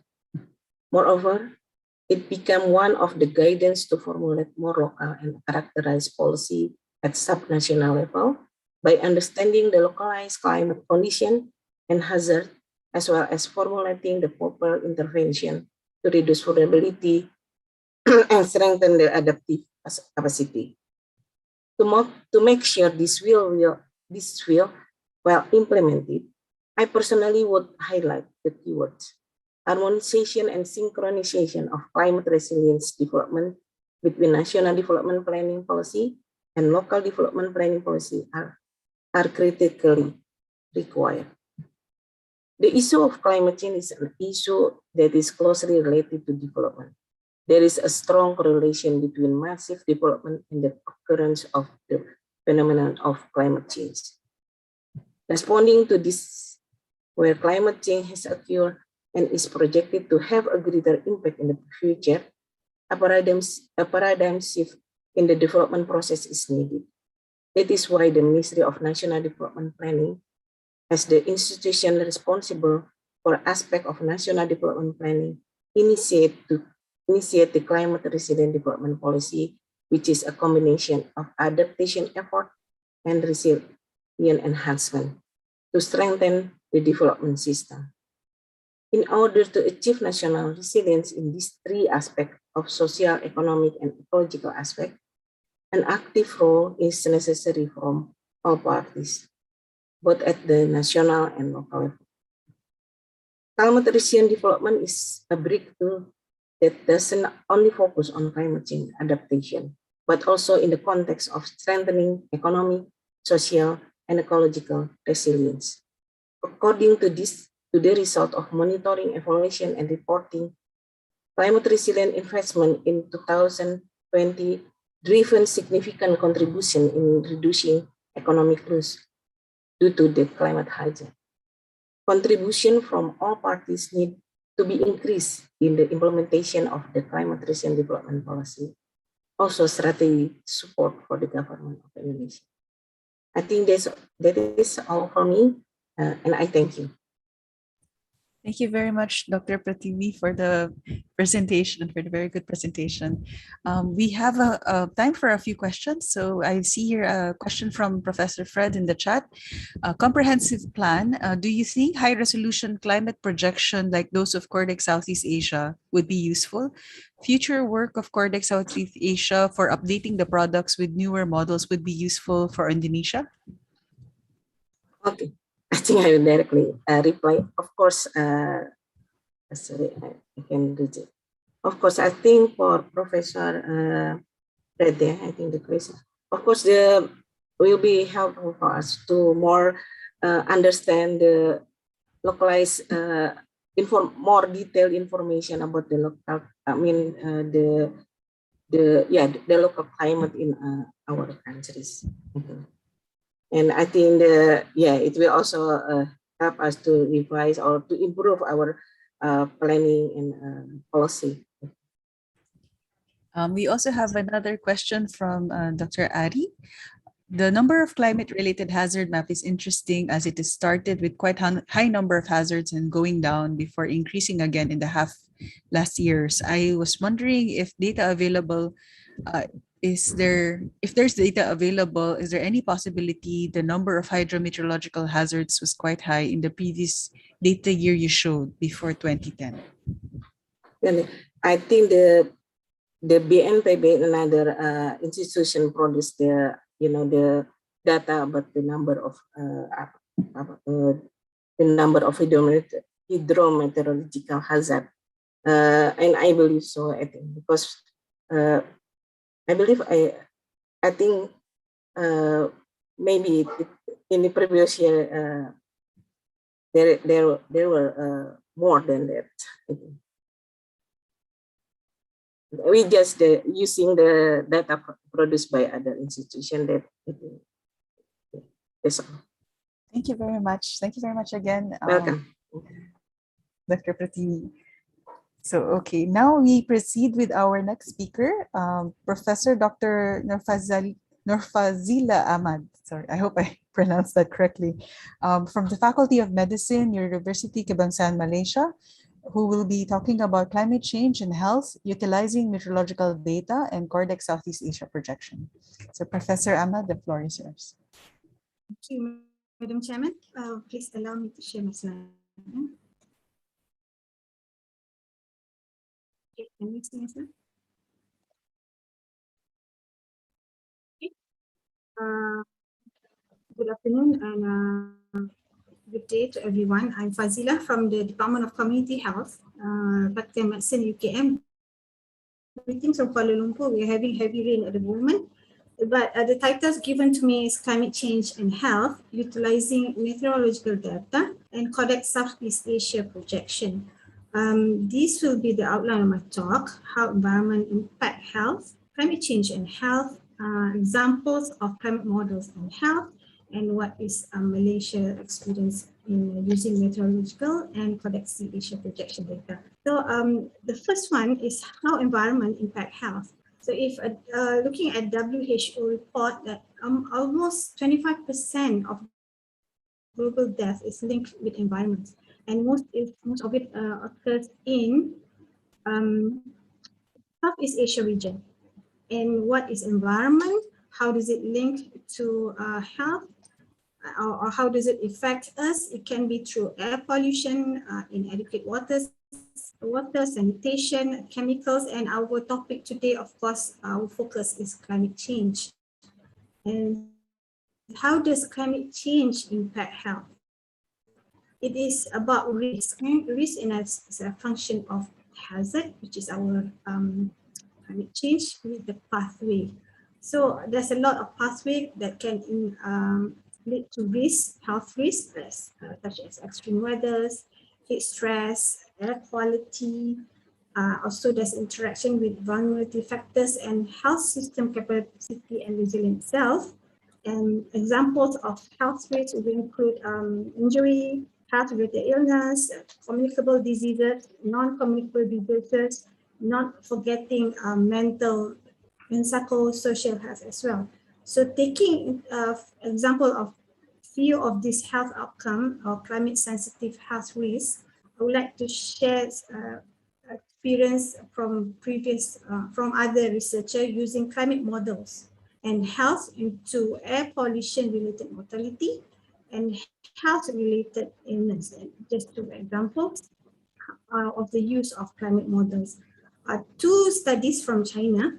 Okay, they look into the impact of climate change and on future air quality and human health in China. So there's basically three main models used here for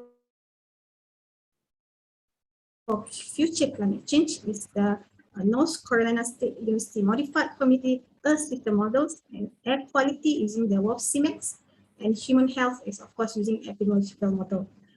They look into the difference of climate variables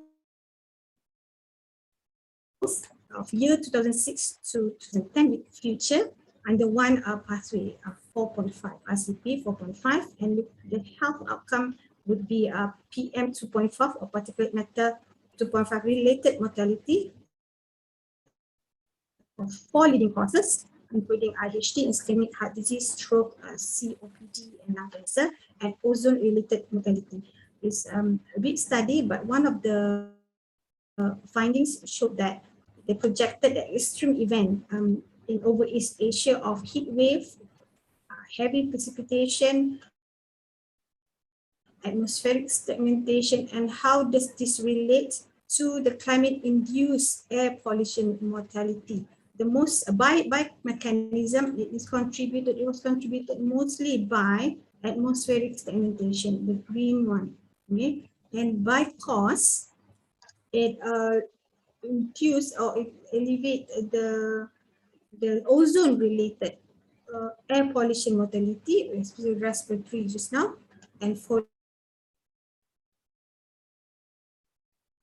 another example from literature is projecting health-related. Just now was pollution. Now is heat-related excess mortality. You're looking into the cause, the age, region, and educational level specific mortality using 28 global climate models under 2 scenarios. So the result shows that these are the temporal changes in the temperature for all the regions in China. This is a national one. And if you look at the effect, there is a gradual increase for scenario 4.5, heat-related excess death.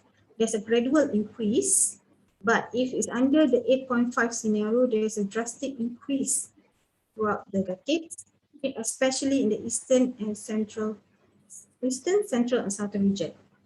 So looking at this, there's also increase in cardiovascular mortality by cause, by respiratory mortality, and of course this will be higher, can be assumed because IHT is part of cardiovascular as well, and COPD is also part of respiratory. So you can see that it's higher. The bar chart here is higher compared to COPD. So it's acceptable because it's a subset of cardiovascular as well. And by characteristic, female, elderly, and the illiterate population are more susceptible towards excess death, heat-related excess death. Okay, looking into this experiences from previous researcher. I'd like to share findings from Malaysia using meteorological data. Okay, a local study in Kuala Lumpur looking at air pollution and the association with increased cardiovascular and respiratory hospitalization. The health data was, of course, hospitalization of cardiovascular, respiratory. There's also air pollution using obtained from the fixed continuous air quality monitoring stations. Meteorological variables was also collected from the same stations because these are used as treated as a confounding factors because meteorological factors significantly influence the pollution levels. And it shows that for cardiovascular hospitalization, there's an immediate and delayed effect. As for and compared to respiratory hospitalization, there was a delayed effect. So another example, we had a major flooding in 2014, and we looked into leptospirosis outbreak during, before, during, and after the flood. The health data was leptospirosis cases obtained from e-notification, which is one of our system mandatory notification system. This is under the PCID Act 1988, where we need to notify the cases. Environmental data include solid waste management, and meteorological data include temperature, relative humidity, rainfall from the Malaysian Meteorological Department. Findings showed that there's a significant increase of cases post-flooding and significantly associated with all the meteorological variables, and is concentrated at a hotspot where there is around the garbage clean up area. Another example, is climate change on food waterborne diseases and zoonotic diseases. Also, the health data obtained from our e-notification, meteorological data was obtained from, again, MMD and NAHRIM, National Hydraulic Research Institute of Malaysia. And this is one of the studies which look into a projection using a climate projection. So if you look at previous findings or research that I shared just now, we are still lacking in terms of health risk using climate models. And Malaysia is also experiencing heat. So, and then we are still don't have any robust database about heat-related illnesses. So with this, I would like to share our plan to how we're going to use a CORDEX Asia projection. We don't have any findings yet, but this is what we plan. So I am honored to be a part of a project headed by Prof. Credolin himself. One of the project members is Prof. Juning. Okay, this is to look at health impact assessment using CORDEX Asia projection data, especially on the extreme event of 1.5 or 2 degree temperature and beyond, to assess the future changes on health. Health, of course, the endpoint is to look into the policy for more resilient population, especially in terms of health. So I would like to explain a bit on our plan for health impact. Ours is blue, okay, or blue color boxes. And here is where CORDEX Asia will come into to give input to us regarding the climate models and the projection. And we have three parts looking at burden of disease,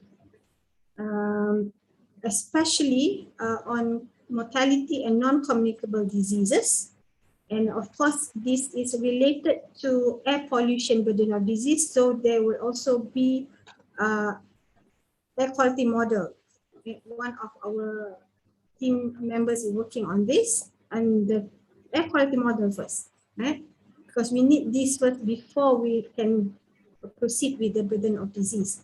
And currently also we are working on the health data on climate sensitive communicable disease, vector-borne diseases such as dengue, malaria, food waterborne, cholera, typhoid, and leptospirosis, to look to develop a prediction model, Another one is part 3, because we are still lacking in terms of health data related to heat-related illness. So we plan for 2 projects at the moment. One is a field study and a projection. Field study is related to two river basin, Kelantan and Muda River Basin. This is a field work. It's more of looking to the population knowledge, perception, preparation, and from there we're going to develop adaptation strategy models. But the use of CORDEX Asia will be at the projected heat-related excess mortality. So with that, I'll conclude. Okay? Because this project will take about 4 years. It's more towards CIMIC 5, but still because of the lacking of health-related health risks related to climate change, especially using projected climate models, we will start working using CIMIC 5 first, okay? So that we can at least solve whatever emerging risks on health using the robust science, and towards the end of the project we'll start using the CIMIC 6. So at the moment there's no data sharing or experience or findings yet, so I hope for the next workshop, if I'm still invited, we will be able to share some findings on health, especially in Malaysia. With that, thank you. Thank you very much, Associate Professor Dr. Nur Fazila, for the interesting presentation. We have a question in the chat from Rico Andrian. Which is greater in losses due to impacts caused by the impact of communicable diseases or non-communicable diseases due to climate change, and which of the two requires priority intervention? Okay, impact-wise, in Malaysia, we are considered double burden. We have double burden. Both give impact to us. Okay? Because in our region, Malaysia is the most obese country. So, and obese is related to cardiovascular, related to respiratory disease, and this is related to climate change as well. Yeah, that is a relationship. So, impact-wise, losses-wise, we are experiencing both in Malaysia, in particular for Malaysia. It depends on countries. Maybe some region there is more communicable disease, but not for Malaysia. We are facing both problems. In terms of, for example, now we are facing pandemic COVID-19. We can say that COVID-19, there is some association with climate change and so on. We are looking into it. We can see that so-called non-communicable disease is reducing, but it could be under-reporting because patients are not going out for screening. Yeah? But the cases are still there. So it could be a true reduction or just people are not going out. People don't want to come to us for screening. So in Malaysia, in short, we are facing both effects. Thank you very much. Would there be any other questions? Okay, there's another question from Addie. Is there any possibility of heat wave that will bring deaths in maritime continent regions, Southeast Asia, and whether Malaysia or Indonesia will face more heat wave? Okay, from the papers I read about projection of heat, especially from Fred, we are going to face heat wave. Okay, we are facing now. We are going to face more in the future. That is why, in terms of health, we need to look into how is the adaptation of our population today. Because at the moment we only have sort of whenever there's heat, we only have sort of brochure to say what to do, what not to do, and so on. But we do not have a specific guideline to show what do you need to do in terms of health and heat related. Yeah, I hope I answered the question. But is there any possibility? Yes, we expect there's going to be increase there. It's just that we don't have the number, but we expect there is. That is why one of my project just now is to look what is the excess depth. So we could be using CIMAT 5 first, so that this will be the baseline, and we prove it later again with CIMAT 6. Thank you very much, Dr. Fazila, for your presentation and for answering the questions. So we now proceed with our next speaker, Dr. Tan Mo Leong from the University Science Malaysia, who will be talking about the Southeast Asia Hydrometeorological Drought, or CHOT framework. Yeah. Hi, everyone. Can you see my screen? Yes, go ahead. Okay. Thank you.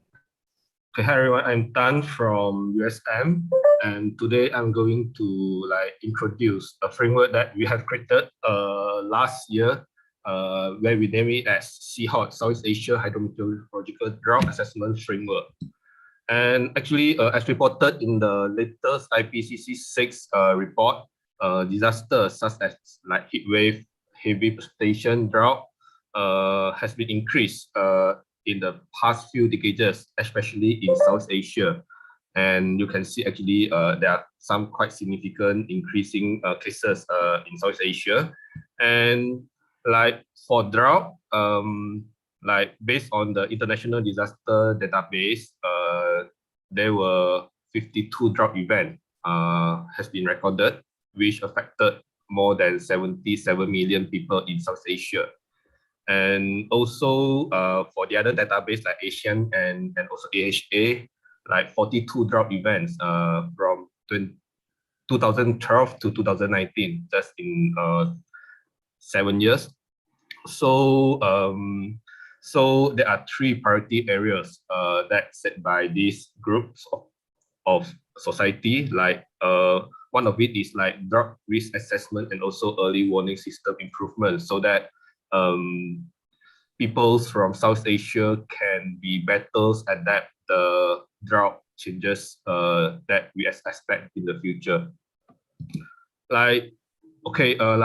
In one of our study, we found that actually in Malaysia, the temperatures has been increased significantly for the past 35 years by 0.1 to 0.27 degrees per decade.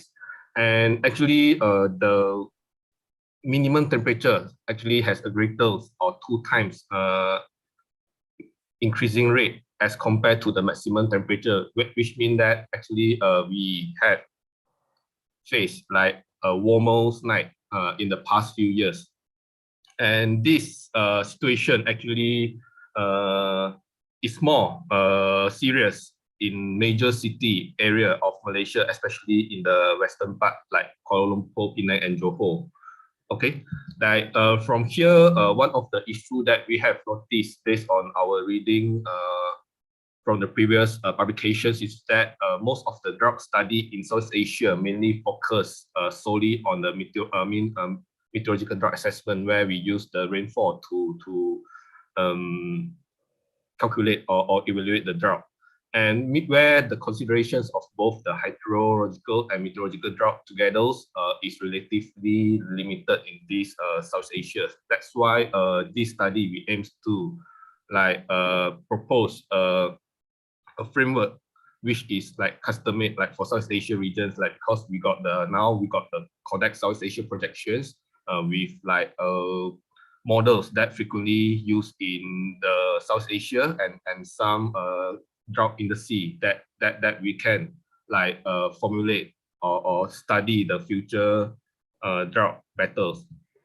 This is basically the framework where we will develop the hydrological models, SWOT. Later on, I will explain why SWOT. And then the CORDEX South Asia. For this study, we use the 25 kilometers models. In coming one, we are going to use the 5 kilometers projections. And after first we compare the historical observed rainfall and temperatures with the historical projected data that's simulated by the CORDEX. And then we have conducted like bias corrections, the quantum mapping bias corrections to get the future's climate. And then at the same time, the future climate was used to calculate the meteorological drop. And then for the SWOT, after we conduct some after we completed the calibrations and validations, so we will like use the models to and incorporate the future climate to the models to measures or to project the future stream flow. And here we will calculate the hydrological droughts. And then from here we will try to compare the drought intensity numbers and so on. And okay, like just now, there are some participants asked about the bias of CORDEX Southeast Asia. Actually, in this study, we have like compared the climatology cycle between the observed and also the historical CORDEX climate projections. And one of the main things that we found in our study, especially for the Malaysia region, is that actually the peak, we can see actually the CORDEX or the CMX5 models actually simulated the peak distributions 1 or 2 months earlier as compared to the observed rainfall. And actually, recently we have like conducted a similar assessment, but for the CMX6 models, the harassmic models. Actually, this problem is still remain the same in the latest CMX6 model, and that's why like for a local scale modelings, so we need to conduct like bias corrections before we can proceed with or incorporate the climate projection in the models. And okay, like I mentioned just now, in this framework, we recommended SWOT. The main reason that we recommend this model is that first, it's free of charge, so we do not need to pay a single cent to use the models. And also, actually, this model has been used widely used in South Asia. Like from this map, like 2 years ago, we tried to review the SWOT study in South Asia, and especially in like Vietnam, Thailand, and Laos. So the study are quite many, and also Malaysia and Indonesia. And also actually then we further extract the statistical result for the SWOT calibration and validation in this study, from this study, and we found that actually most of the studies show that actually the models can be like perform quite well in South Asia. That's why we propose this model. And after that, we use the STI and also the SSI to calculate the drought, and like if the value is like lower than -1, so we can consider like it's a moderate dry or very dry or extremely dry events. So yeah, here is the figures that show the calculation or the characteristic of the duration, how we get the durations, peak, and also severity of the drought. And okay, go to the Kelantan. So Kelantan is actually located in the northeast part of the Peninsular Malaysia, and with a total area of 12,000 kilometers square, about that. And actually, in Malaysia, the major impact of drought actually is on the paddy or the agricultural sector. And yeah, for sure, at the same time, we also have some water crisis. But if we do some like maybe comparisons, and actually the drought impact is larger on the paddy or the farmers. Like a few years ago, like farmer in Kelantan faced about 90 million losses because of the drought itself. Then we have like calibrated and validated the SWOT models for this Kelantan basin by using the stream flow station that located here. And then we can see that it's based on the performance rating that recommended in the literature. So the models that we have created can be rated as like a very good performance. So the R square and NSE both around 0.9. And then one of the things that we further do as compared to other countries is that we further validate the drought or the SSI calculations between the observed data and also the SWOT simulated stream flow. I mean, we try to compare the simulated SSI and also observed SSI. So we can see that actually SWOT can capture most of the historical drought events within the basins, except one in 1996.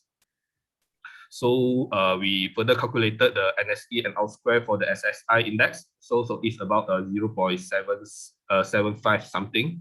So that's why we say okay, the models can be used. And okay, these are the some results that we have produced from our study. So first, we have like projected annual precipitations and temperature changes under difference model and also assemble mean. So we can see actually there are some disagreements. So some model show increase and some other models show increase, particularly for the rainfall simulation. But for the temperatures simulation, yeah, the models, the signal among the four models match quite well. And yeah, this is the monthly changes of precipitation and also the temperatures for the basin. And then after that, we further translate or further project the stream flow, where we can see so by using the models, we can get like the annual changes of the stream flow for the each sub basin. So it depends on how many basin that we want to study. And here is the monthly stream flow changes under the RCP 4.5 and 8.5. And one of our findings that we use to calculate the SPIs. So mean we compare the future and also the historical SPI numbers, intensity and durations. And one of the major findings that we have reported in the articles is that actually there's a clear signs that meteorological drought durations is expected to become longer in the 2081 to 2100 period under the RCP 4.5, because like most of the models show increases in the durations. But for the others characteristics, so like numbers intensity, so there are some models show increase and some models show decrease.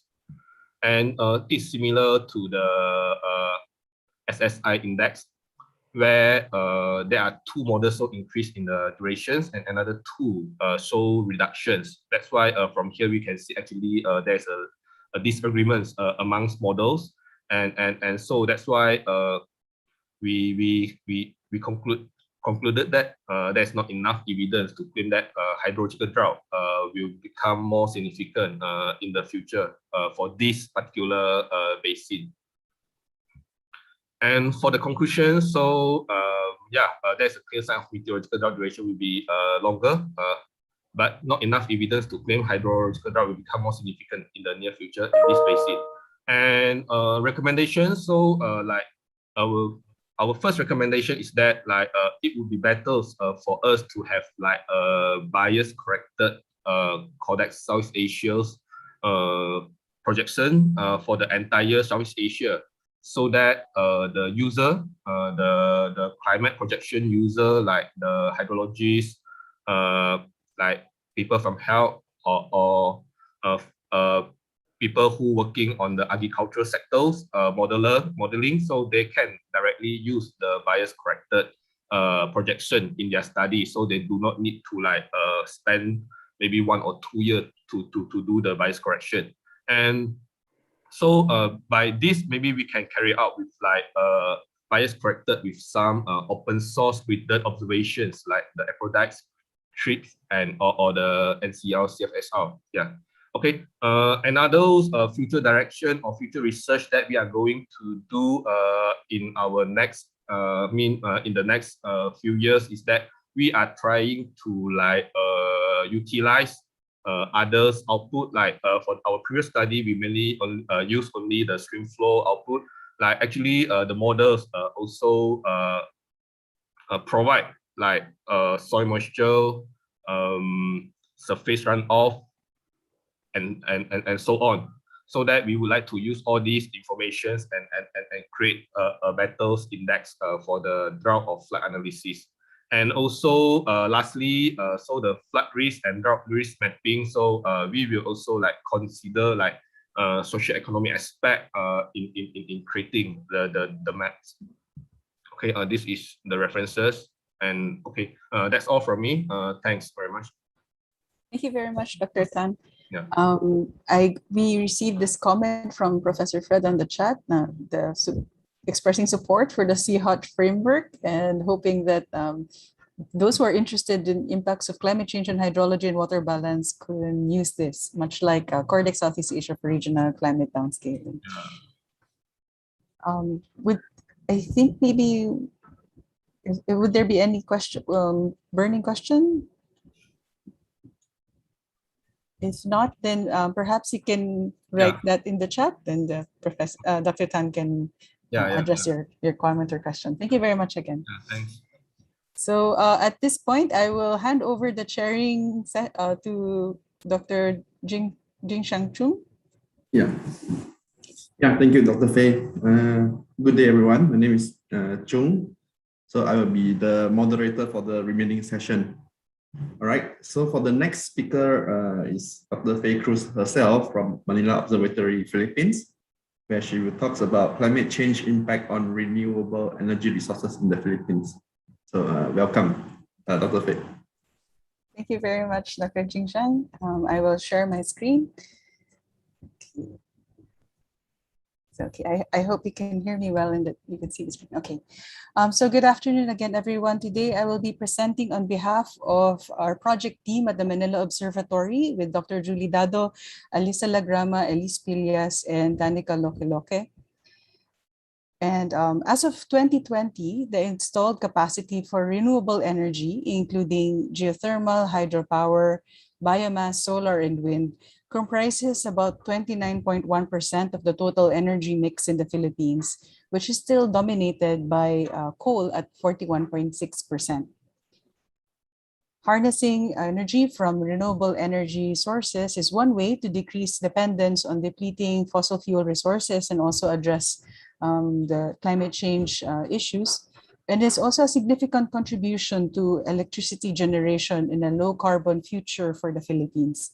However, future climate changes will have impacts on renewable energy sources and generation. So in this context, we aim to examine future changes in climate and their effects on hydro, solar, and wind energy in the Philippines.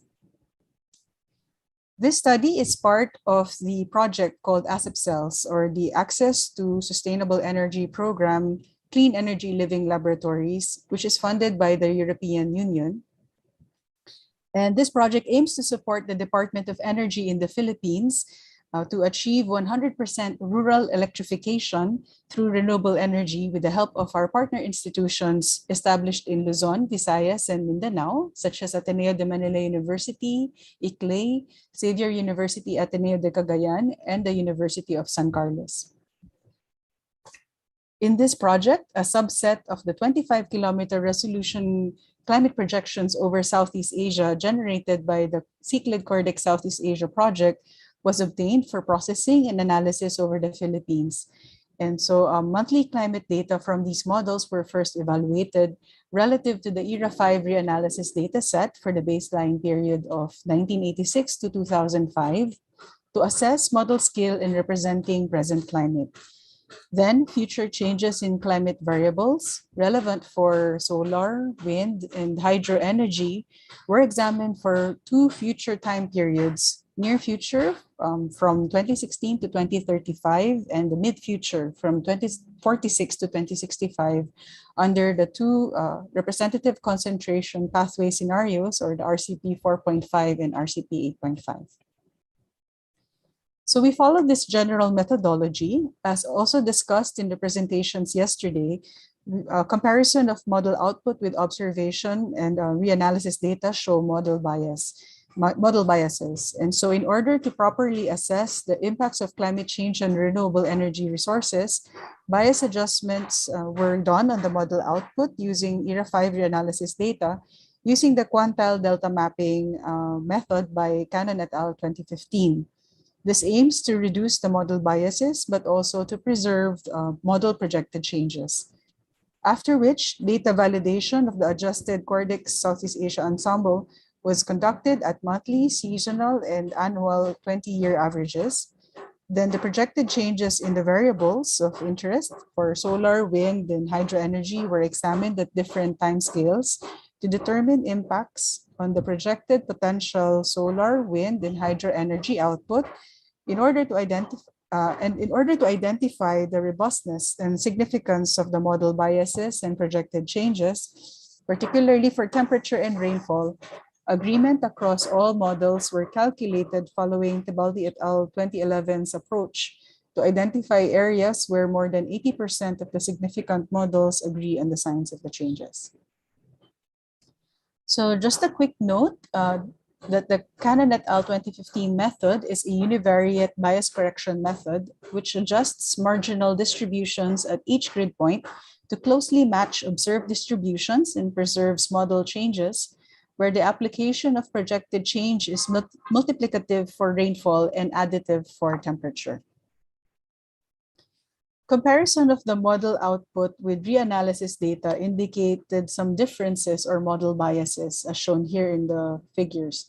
In this example, we see an overall negative temperature or cold bias in blue color in each of the model output, particularly in Luzon and Mindanao. Even when we take the average across the 5 models, as shown by the ensemble mean in the rightmost column, we still see the predominantly cold bias in the model output. And the figures below show that the significant seasonal mean temperature biases have been reduced after bias adjustment compared to the raw model output in the figures in the top row. Here we see a consistent wet bias, especially over Mindanao, which is reduced after bias adjustment if we compare the figures in the top row and in the bottom row. Furthermore, the near surface wind speed is overestimated, especially over land and in coastal areas. And we see that this is also significantly reduced after bias adjustment. However, we also want to make sure that the projected changes in the model are still preserved after bias adjustment, which we see from the results and are illustrated here for the case of one model output for the DJF season, just for one season. As an example, but this is also true for all periods and scenarios. We also see this when we compare the seasonal and annual projected changes without bias correction, without bias adjustment, and with bias adjustment for rainfall. And to also show here that the changes in both scenario and in both time periods in the near surface wind speed have also been preserved even after bias adjustment. So here are some of our current results. In the case of future solar energy output in the Philippines, using photovoltaic technologies, we see a projected increase in potential PV output from increasing surface solar radiation despite significant warming in the future. So I just wanted to show here how, Using the bias-adjusted high-resolution products from the CORDEX Southeast Asia project, we examined the potential future changes in temperature and solar radiation at the surface and its effect on the future photovoltaic output in the Philippines using climate data from CORDEX Southeast Asia. In particular, climate variables of interest for solar energy generation through photovoltaic technologies were examined, which are surface solar radiation, near surface air temperature. And from here, we produced the key outputs indicated in the diagram. Projected changes in temperature show that most of the models agree on the significant increase in temperature in the future for both periods and scenarios. And more noticeably, significant warming can be observed in the mid-future period under both scenarios. In contrast, notable uncertainties with the projected changes in the surface solar radiation is observed, as indicated by the lack of stippling on the maps. The induced changes in surface solar radiation may be mostly attributed to significant changes in cloudiness, coupled with its high correlation with the surface solar radiation response that may be physically interpreted as an essential factor that acts to reduce or enhance surface radiative fluxes as cloudiness increases or decreases based from our initial analysis. Despite this, the ensemble model mean do indicate an overall slight increase in surface solar radiation except over Mindanao in the near future under RCP 4.5 scenario as shown here. The seasonal ensemble mean quantities for surface solar radiation show spatial variation throughout the seasons. In particular, while most seasons show generally positive changes, with certain areas showing negative changes, the DJF season show distinct areas with negative changes for all periods and scenarios.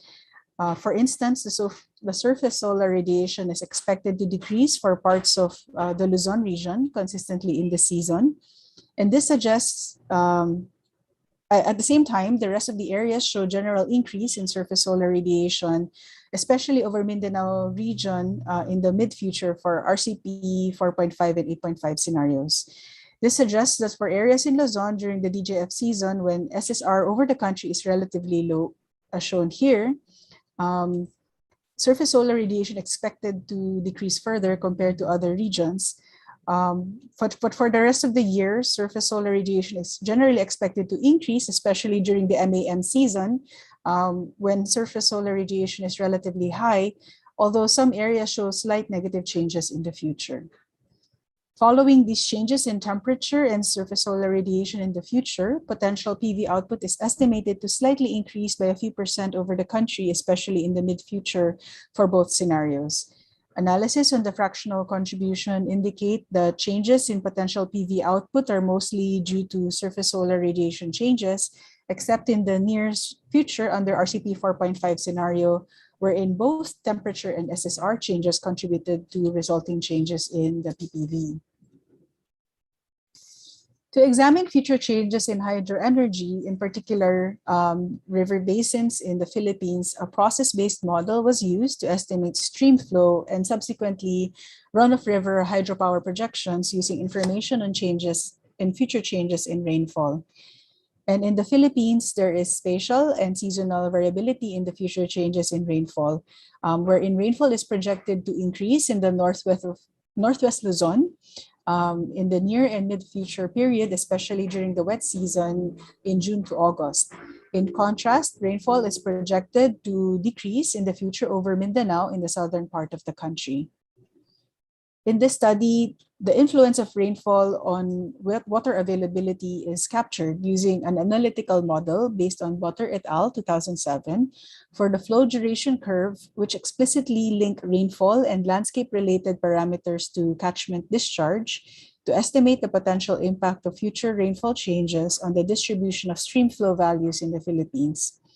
To illustrate this process, we have selected Maragondon River Basin as an example, since it has stream flow records for years within the reference period from 1986 to 2005. The whole catchment is treated as a single unit where variables such as soil moisture, evapotranspiration, vegetation type are assumed to be uniform across the basin, and the model performance is evaluated using the Nash-Sutcliffe coefficients, where values between 0.75 and 1 are defined as good. The QQ plot below illustrates that this process-based model is able to reproduce observed stream flow values well for the rainy season in May to October, but further evaluation of the model shows similar good performance across different seasons and for 19 other catchments, not shown here. Hence, projections of theoretical power outputs of run-of-river hydropower plants are being carried out in each of these basins. As an example, we show here a theoretical run-of-river hydropower projection for Maragondon River Basin for a hypothetical head of 200 meters and turbine efficiency of 0.8, and the possible changes per season for each future period and scenario. So lastly, we determine future changes in wind energy by looking at future changes in 80-meter wind speed and wind power density in the Philippines. And current results indicate an increase in wind power density in both scenarios in the near future, but there is a decrease in the mid-future. Wind speeds at 80-meter hub height, which is the typical height of turbines in the Philippines, was extrapolated from 10-meter near surface wind speeds using a logarithmic wind profile. We then computed for wind power density and examined future changes. And the map on the left shows the existing wind farms and wind energy projects under development in the Philippines. And the baseline map shows high wind speeds, mostly along coastal areas and over open water. Generally, minimal changes in wind speeds are seen, except for up to 10% increase in North Luzon in the RCP 8.5 in the mid-future. On the other hand, up to 20% decrease in Mindanao and its coastal areas can be seen in both scenarios and in the mid-future. In the case of the wind power density, we see that for the baseline map, over the West and East Philippine Sea, North Sulu Sea, and nearby coastal areas, it features abundant wind energy. And areas that feature projected increases for both scenarios for the mid-future include North Luzon, West Philippine Sea, and projected decreases in coastal areas of Mindanao, Celebes Sea, Visayas, and East Philippine Sea. Hence, due to consistent increase in wind power density, wind energy potential sites are over the West Philippine Sea and North Luzon, where there are also ongoing wind energy development projects. And so to summarize, the impacts of future changes in climate on solar, wind, and hydro energy in the Philippines in terms of renewable energy resource have been characterized in the study. And we see from the results a projected increase in potential PV output from increasing surface solar radiation despite significant future warming. We also found that the process-based model for stream flow can be used in estimating run-of-river hydropower projections. And we also see from the results an increase in the wind power density in the near future, especially over the West Philippine Sea and North Luzon areas, where there are ongoing wind energy development projects, but also decreases in mid-future in some parts of Visayas and Mindanao. So thank you for your attention. Thank you, Dr. Fei.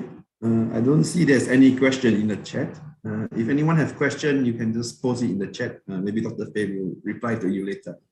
Thank you. Okay, thank you, Dr. Fei. All right, so we have our next speaker, Mr. Leo Chris Alau from Alliance of Biodiversity International and SEAT. He will present us a work on climate change and agriculture in the Philippines. So please, Mr. Leo, you can start your presentation now.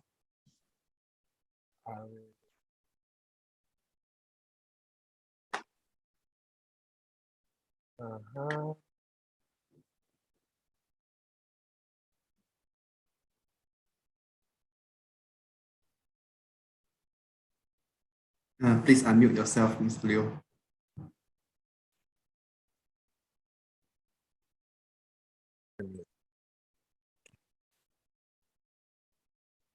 So, good afternoon, everyone. In behalf of the Alliance of Biodiversity International and SEAT and my colleagues, we want to share with you our initiatives on supporting climate resilience of the agricultural sector in Asia and in particular in the Philippines in collaboration with key international development organizations and the Department of Agriculture by translating those climate science and crop science into useful information that can help design interventions. So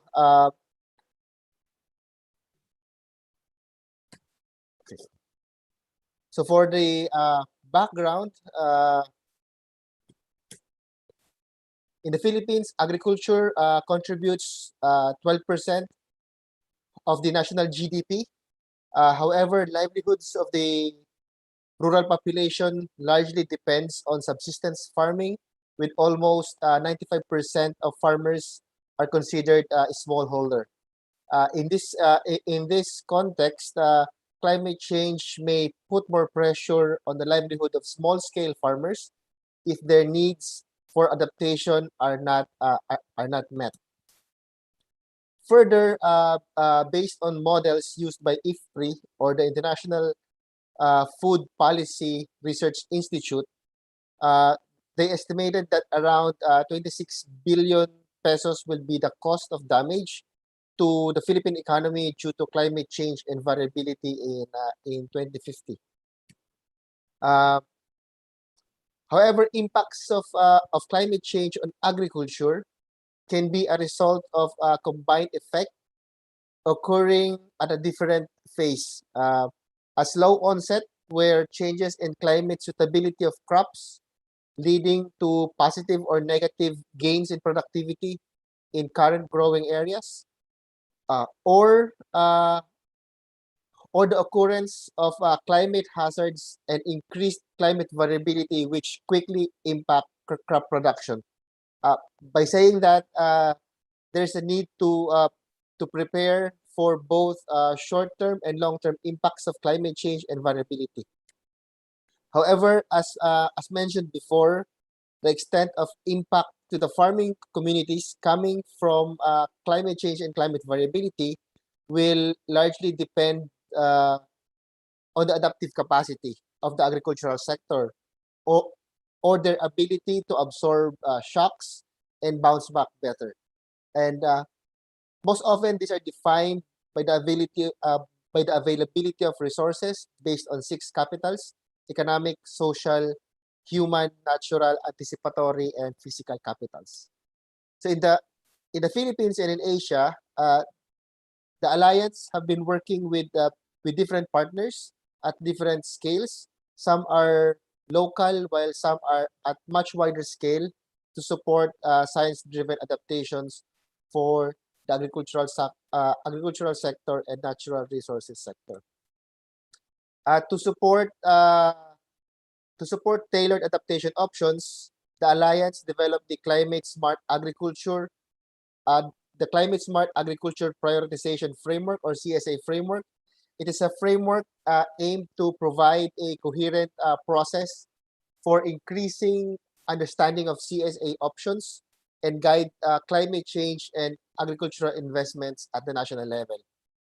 Basically, it's composed of 4 steps, and each step has a set of tools that can be used to better understand risk and management options.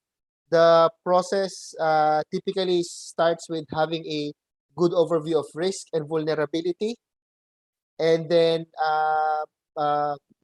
based on that, you can decide the interventions. No? So step 1 is about understanding what is happening to your community and what could potentially happen in the future. Basically, understanding the drivers of vulnerability that will inform the design and community actions on the ground towards climate change adaptation. Of course, to understand drivers of vulnerability, we use different set of tools. Some of these are climate analogs, which basically answers where can you find the future climate, where can you find future climate today. Climate portals to have access to high resolution climate downscale data, and crop suitability, where we combine climate and crop models to define crop responses in the future, and climate risk vulnerability assessments to better understand risk and vulnerability based on established vulnerability frameworks. So to assess climate change impact to crops, we use suitability assessment as an indicator of crop response to changing climate. And to do that, we use species distribution modeling framework. One is EcoCrop, which uses monthly climate data and crop parameters to simulate crop suitability, and empirical models, which uses bioclimatic variables derived from monthly data, and crop occurrence data derived from open source databases and ground data. So for the ensemble model, we combine the crop presence and bioclimatic variables to understand functional relationship between crop location and climate, and use that information to map crop suitability. From the open source databases, we also keep another set of crop presence and absence, and use that to validate the output of the model for baseline conditions.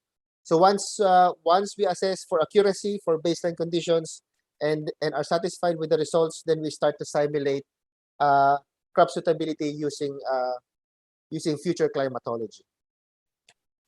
So this slide shows the impact of climate change to maize using the eco-crop model. Dark green colors means excellent climate conditions for the crop, and as the color becomes lighter, the conditions are becoming marginal. So since the accuracy of the model for maize is good with AUC or area under operator curve of 0.93, then we can simulate for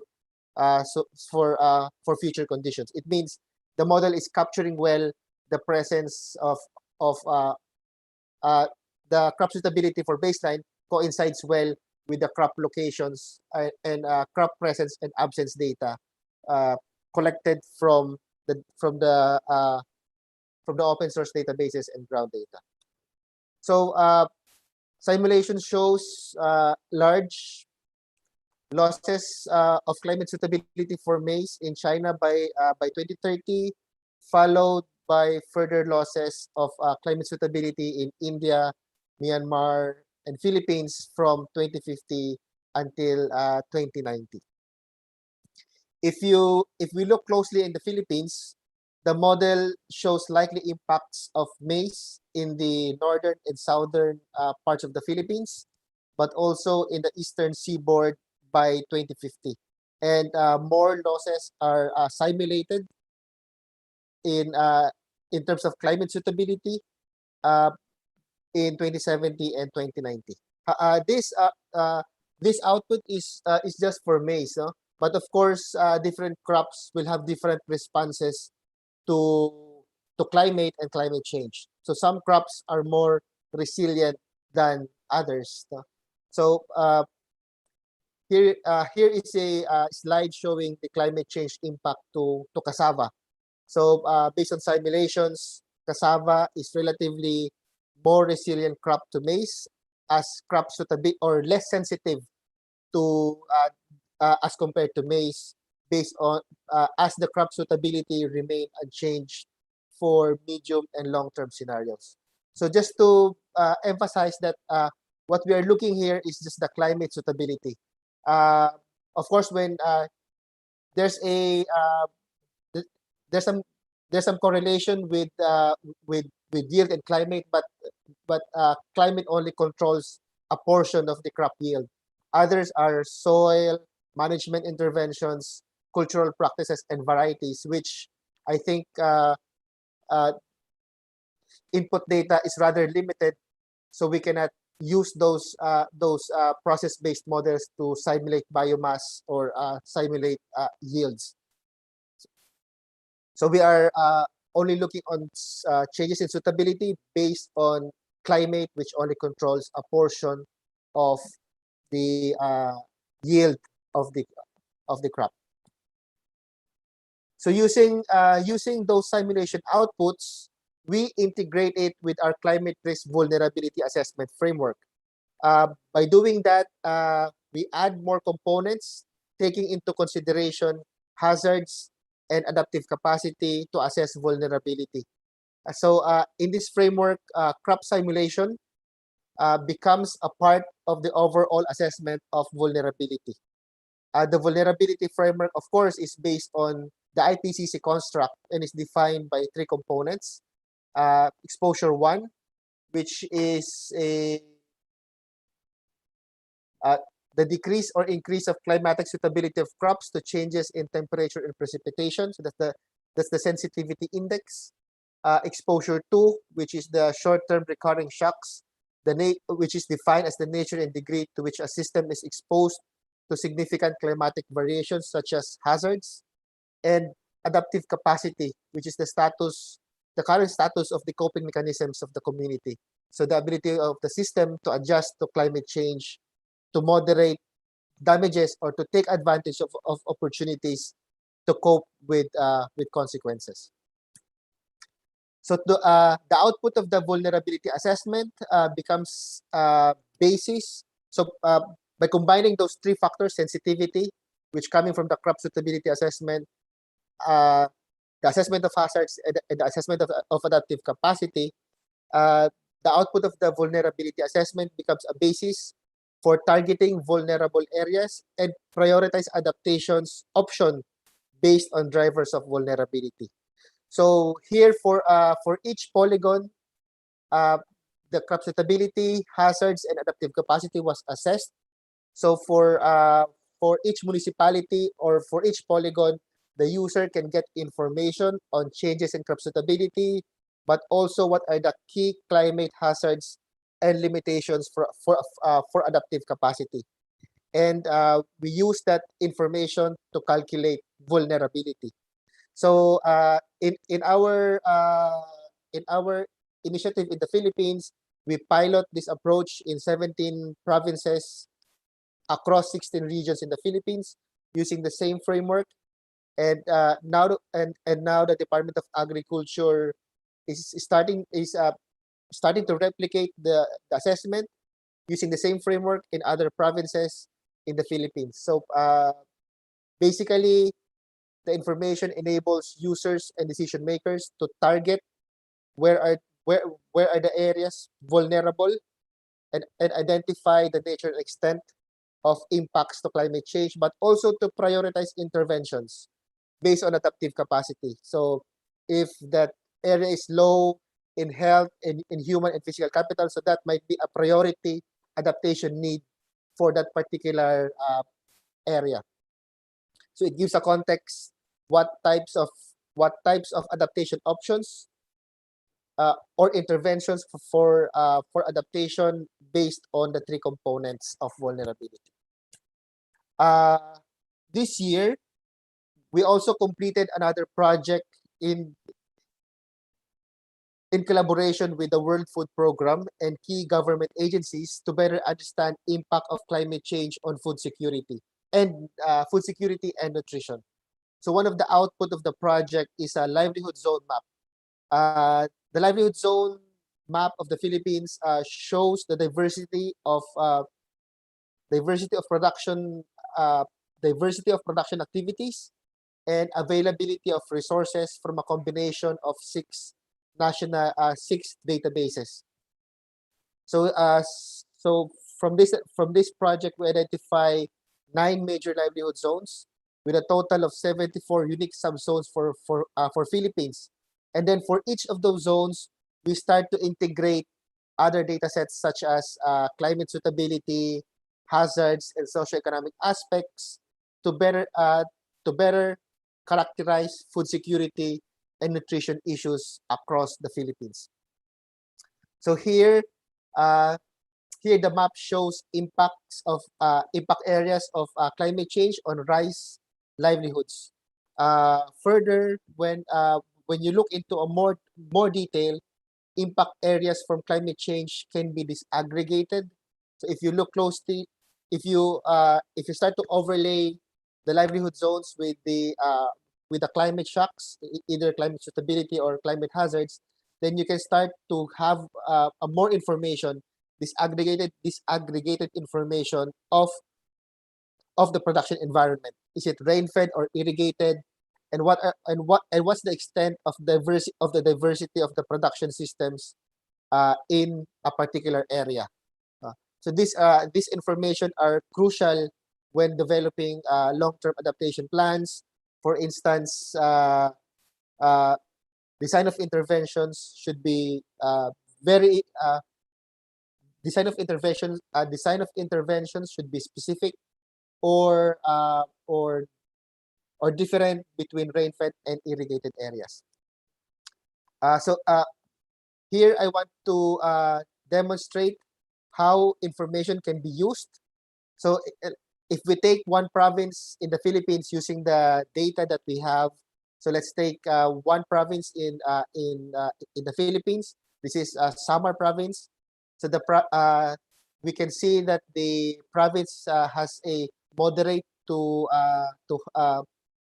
moderate incidence to typhoon, and main livelihoods of the province is predominantly planting of perennial crops, some pasture, and aquaculture related livelihoods and vegetable farming. So in the sampled LGU, in the sampled LGU or the local government unit, the livelihood is predominantly vegetable farming. Climate exposure on that particular area is predominantly driven by typhoon and drought, with poverty and agricultural dependency is very high, which means during extreme events such as typhoon, this can exacerbate food security issues in the locality. Moreover, the LGU is also experiencing some high level of stunting, maybe because of higher poverty incidence and low accessibility and very low health capital. So again, these issues in malnutrition can be exacerbated if typhoon and drought will be intensified, brought by climate change. So from the key findings, using all those data, we can create information on the current and future conditions. So it's largely an agricultural community with vegetable farming and perennial crops planted by the community, likely coconut, banana, and mango. Key climate risks are typhoon and drought.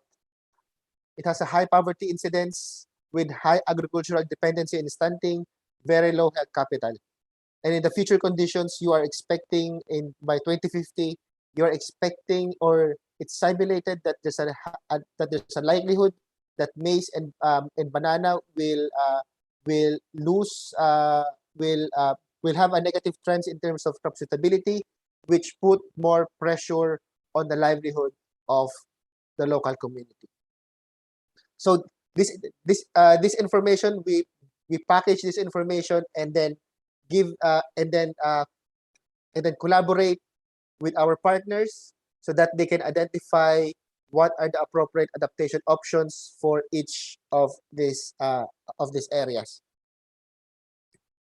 So for some takeaways from my presentation, in terms of geographic coverage, we cover wider area with high resolution diagnostic of risk and vulnerability to identify adaptation options at scale. No, so we want methodology.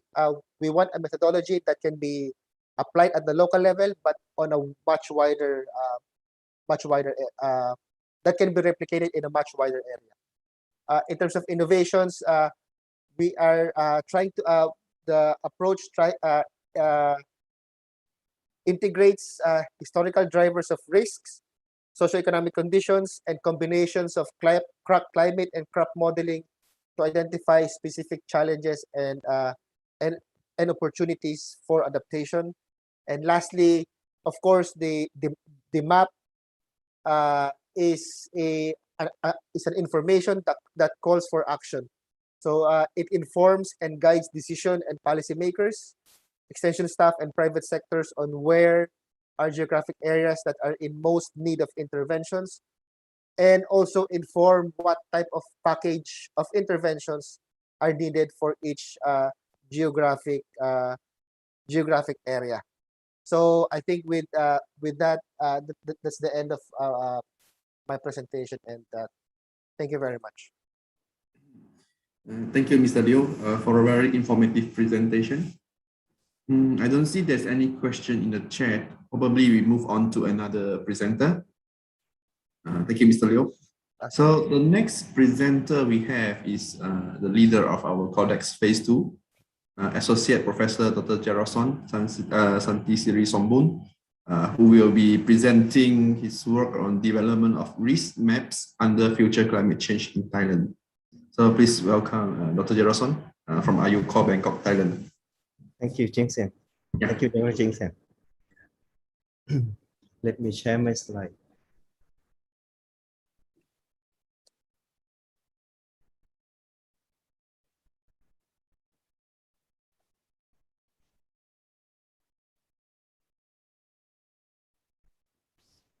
Good afternoon, participants. First of all, I'd like to introduce this project. Actually, this project is funded by the Office of National Resources and Environmental Policy and Planning. We just finished this project a couple months ago. Actually, we have many researchers that collaborate in this project, including our team from IU Core and Dr. Chinusha from the Lights Department and Dr. Vinay from the Hydro Informatics Institute, Dr. Asamon from the QP, and Dr. Patama from Chulalongkorn University, as well as Dr. Vijit Putsaba from Thammasat University and Kanika from TDI. Based on the IPCC AR5 conceptual framework, is defined as the risk as the function of hazard, vulnerability, and exposures. So in our case, we apply a simple model to assess the risk. So in this case, we define the risk as a function of climate hazards and non-climate variable. So in this case, we have to have two sides of the data. First, we have the climate drivers that refers to the indices applied to analyze the hazard, such as extreme rainfall indices and extreme temperature, etc. And another side is the what we call non-climate variable. The climate variable that we use the large scale product from our second phase, as we have been taught for many times that in the second phase, we large scale our output again to 25 kilometers and using the more recent LexM or LexM 4.7. And this data set we apply to calculate the climate indices, both temperatures and precipitation, in order to use these indices to calculate the climate hazard. In the non-climate variable side, we collect data from many sources, including population, social, economics, and environmental data. So let's take a look at this slide. The step in develop the list map. We applied our secret CORDEX dataset to calculate the hazard index and hazard map. And once we got the non-climate dataset, we calculate the non-climate index too. So when we combine both sides, we get the risk. The data and analysis we apply pre-RCM from our project, including two scenarios, RCP 4.5 and RCP 8.5. And we have the analysis period for periods, the historical period and near future, mid future, and late centuries. The sector that we consider include six major sectors, including water management, agricultural and food security, tourism, public health, human settlement. And the hazard that we consider in our study, we have three hazards: the heat, flood, and drought. First, we based on our previous study, we need to have to test the performance of our product to reproduce the baseline temperature and precipitation. And you may notice that for the climatological cycle of precipitation, there are some bias. However, in the case of temperatures, it's reproduce the temperature quite well. When we take a look at the subdomain basis, there's some bias on the easy Earth, but in case of HATGEM and MTI, they can reproduce quite well. And in the case of temperatures, you may see that the temperature cycle from RCM is very good, have very good performance to reproduce the seasonal cycle too. When we compare the climate indices that we generated or computed using the observation from the Met Office, the Met meteorological data set, when we compare it to the RCM, you may notice that the RCM can reproduce the climate extreme indices quite well too. So in this case, we have the climate index in 25 kilometer grid. So we recalculate it to have the provincial to get the climate indices in a kind of provincial area. And after that, since all the climate index, we have it in different unit, so we need to composite it. So in this case, we normalize it to get rid of all the unit, and so that the range of all climate index fall between 0 and 1. We using the MACMIN normalization technique.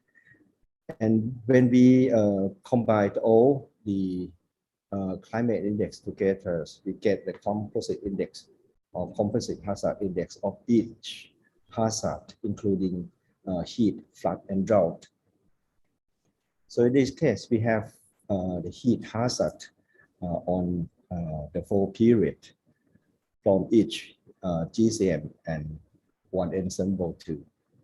The flood hazard too, and the drought hazard. For the non-climate variable, we collect data from many sources, including the socio-economics data set and population and environmental data set. And this table shows the list and the number of variables that we apply in our study. Because we don't have the projection of non-climate variables, so the list map are based on the current state of the non-climate variable, which is one of the limitation of this study, because we have the climate projection, but we don't have the projection on non-climate variable. So the list map is based on the current state of the non-climate variable.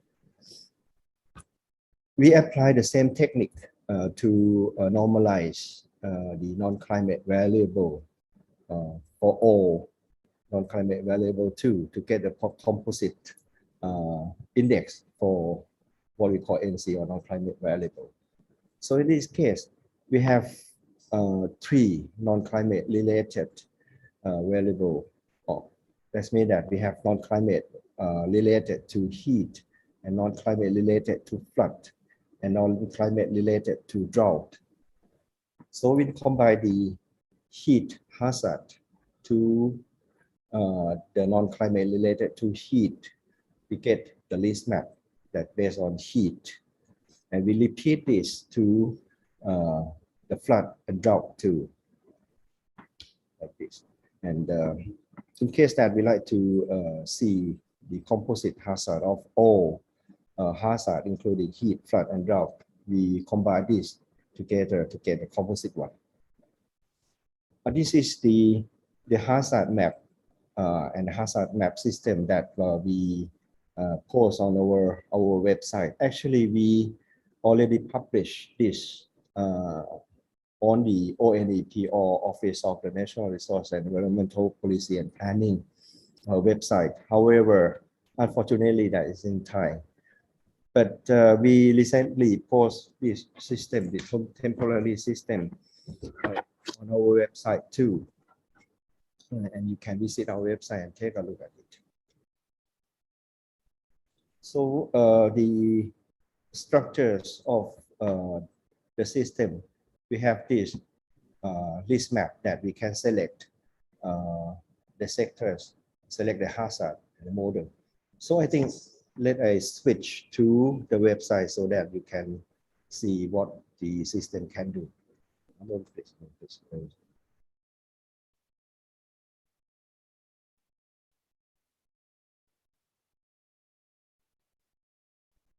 Our systems look like this.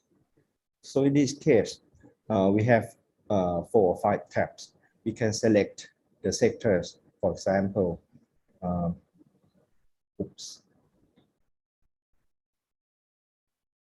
we can select, for example, the agriculture, and we select the flood and select the model, select the RCP and the time period. So you get the result that show the hazard in the provincial basis, and this is the rank of the list score for 76 provinces over Thailand. We also have the hazard map that combine to the list map too, and you can explore each hazard that combine to the list map, or in case that you like to analyze the individual hazard on the individual non-climate variable, you can use this tab too. For example, if you like to look at the hazard of the public health sectors, the hazard from heat on the elderly people using the ensemble model and RCP 8.5 and select the period, you will get the hazard of heat on the elderly people. That is the system that we developed so far.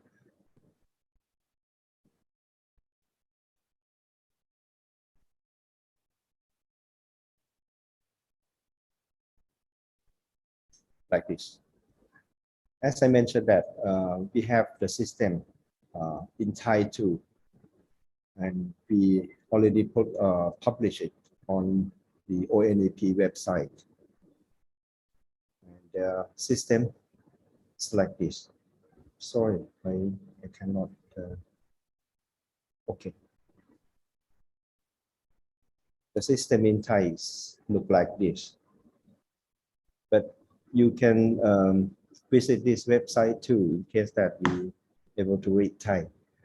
And in case that you like to explore the list map, you can visit our website ru.asia.th, and you find this tab, so you can explore it. But it's a temporary one. We will remove it very soon because finally we will put this English version on the ONEP website too. So I think that's it. That's the end of my presentation. Thank you. Yeah, thank you, Dr. Jerason. It was very informative. I don't see this.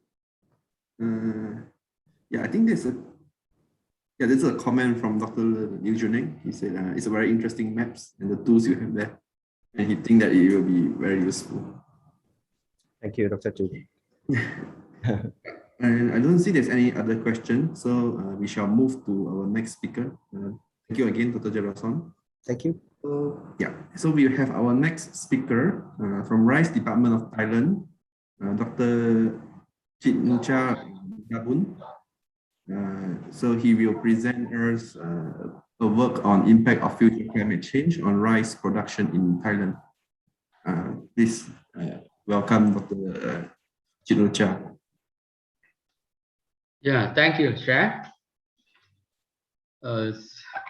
May I share my slide?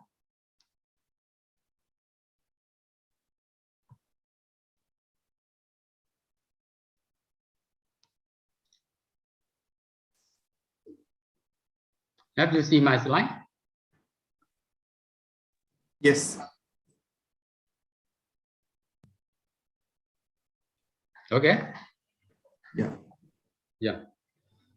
So, good afternoon, everyone. So, my name is Shibnucha Budabun from Rice Department, Ministry of Agriculture and Cooperative from Thailand. First of all, I have to thank the organizer for inviting me to join this workshop.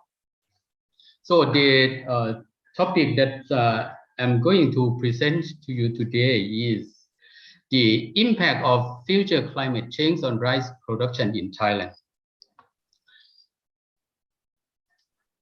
May I start with this figure? This slide shows you that the left-hand side is the rice production area in Thailand. It's about 10 million hectares, which is about 20% of total area of Thailand.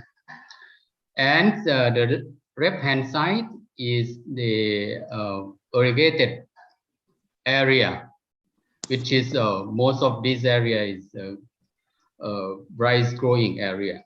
Yeah. And for this one is the rice community groups. You will see the green one. The green one is glutinous rice, which is growing up in north of northeast region of Thailand and also north region of Thailand. And the yellow one is Mali rice, Mali rice variety, which is the high quality of rice which grown in Thailand. For this one, the dark green one is the non-photosensitive rice variety, which is grown, most of them grown under irrigated area of Thailand. And this figure show you that this is the planting date and amount of the area that planting at that time. You will see that this is the most of wet season rice, which is grown in this period of time. It's about 90% of wet season rice, which is grow in during this time. And the left hand side, you will see that this one is the date for second rice, which is grown in the wet in dry season after harvesting of wet season rice. This one show you the planting date, and this is harvesting date. Why I show you this one? Because of it's related to the climate or weather or the season of the year that affect on the management and affect on the yield of rice that produce both in wet season and dry season in Thailand. Yeah, this one is a flooding area. The left hand side will show you this is 10 years ago, which is a big flood in Thailand, which occurred 2011. Yeah, 2011. Right hand side is this year flooding. You will see that. Now some area is still flood. It means that some area of rice production area flooded during this time.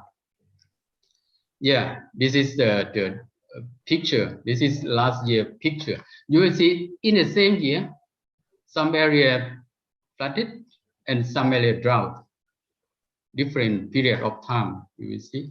This is variation or variability of climate in terms of area. Yeah, some of farmer they have to harvest their rice during flooding. Yeah, this table show you that this is the loss of rice production area and value that government have to pay to the farmer for flooding and dry and drought and also pest during the year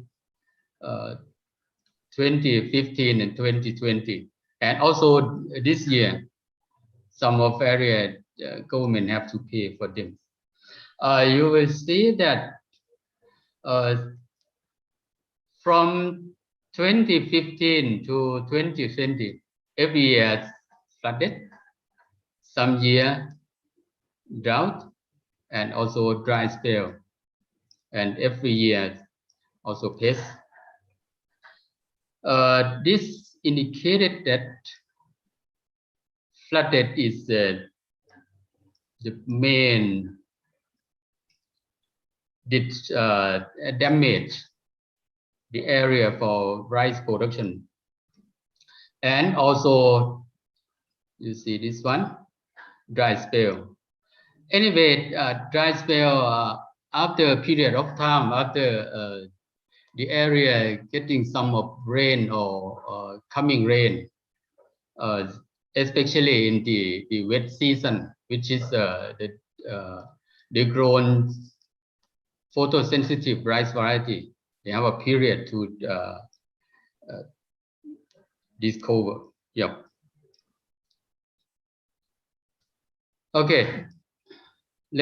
I show you the impact of future climate change on rice. Thank you, Mr. Ferdinand. That he mentioned about the DSET, mentioned about crop modeling.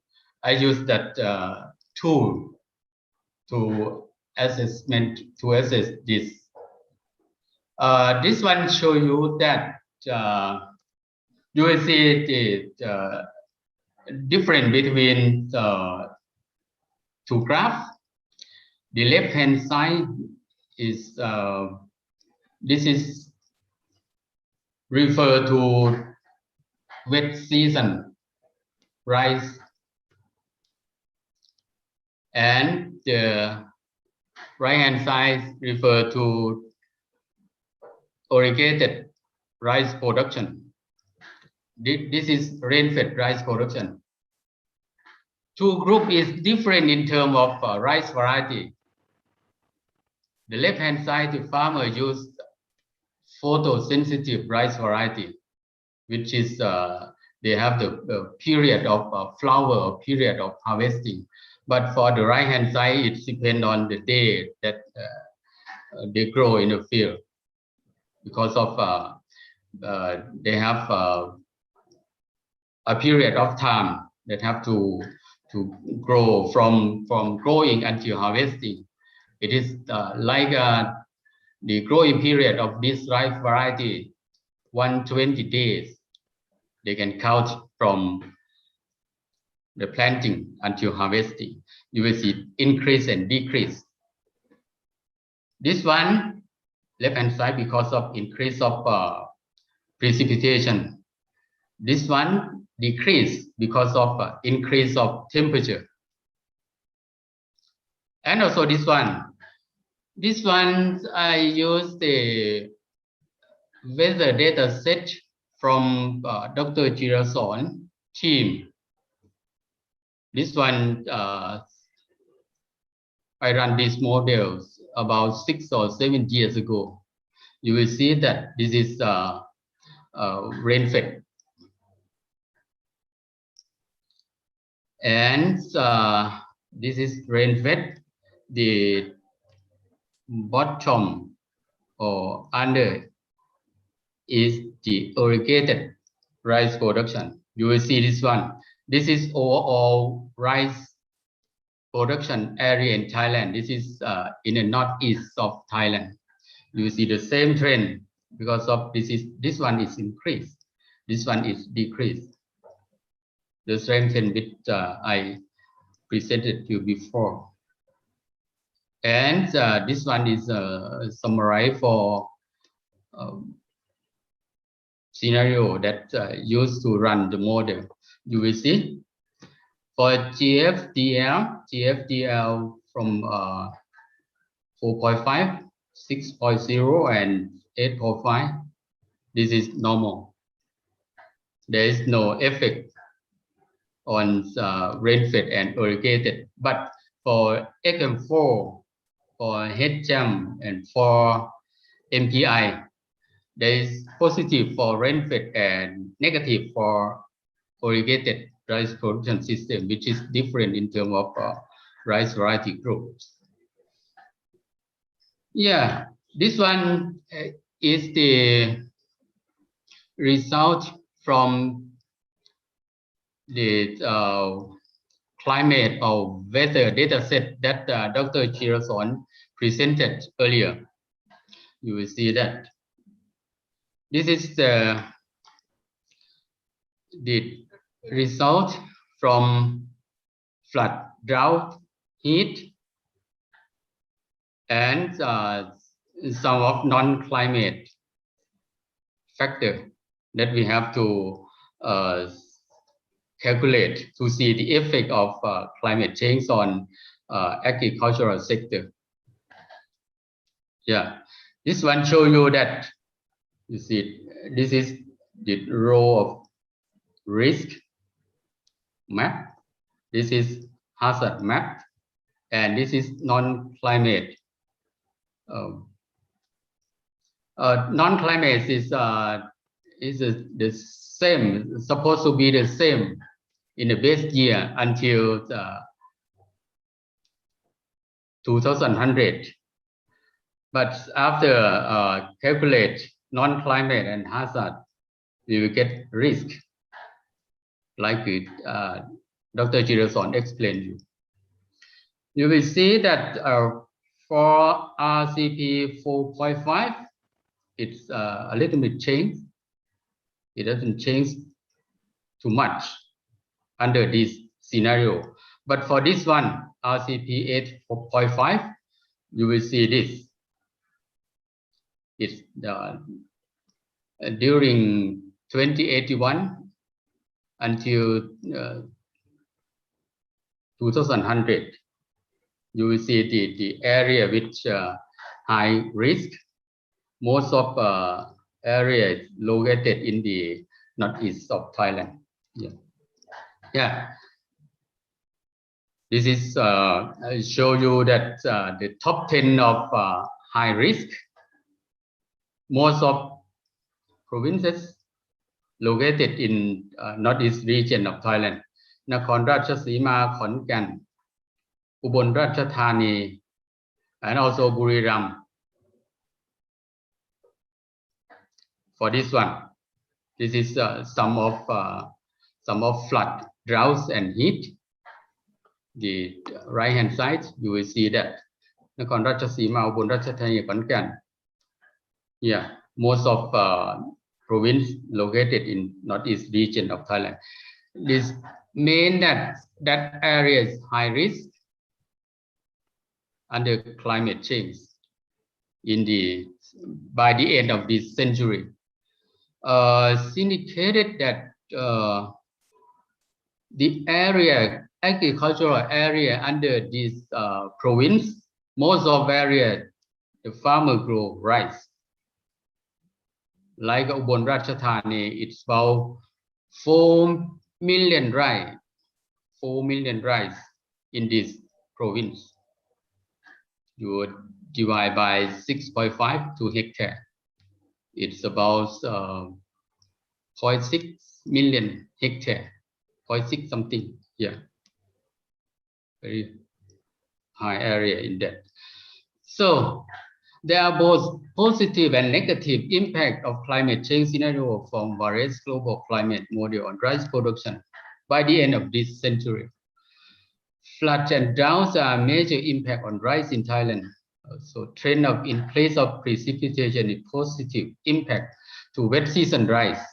And on the other hand, the higher temperature is negative impact on non-photosensitive rice variety, which is grown in the irrigated ecosystem. However, rice variety improvement and production technology improvement need to be researched and developed for transfer and capacity building on climate change adaptation to the farm. That's all my presentation. Thank you very much. Thank you for your attention. Thank you. Yeah, thank you, Dr. Kibucha. Very informative presentation. I don't see there's any question in the chat, so we shall move on to our next speaker. So thank you again, Doctor. So the next speaker we have is Dr. Dang Quan Ting. I hope I pronounced your name correctly. From Inham, Vietnam. So he who will present his work on the Vietnam National Climate Assessment Report 2021. Please welcome Dr. Tang. Thank you, Mr. Reporter, and good afternoon to everyone. And my name is Dang Quan Thinh, and I'm from Vietnam Institute of Meteorology, Hydrology, and Climate Change. So let me share my presentation. Can you all see it? Yes, you can see our presentation. Yep. Thank you.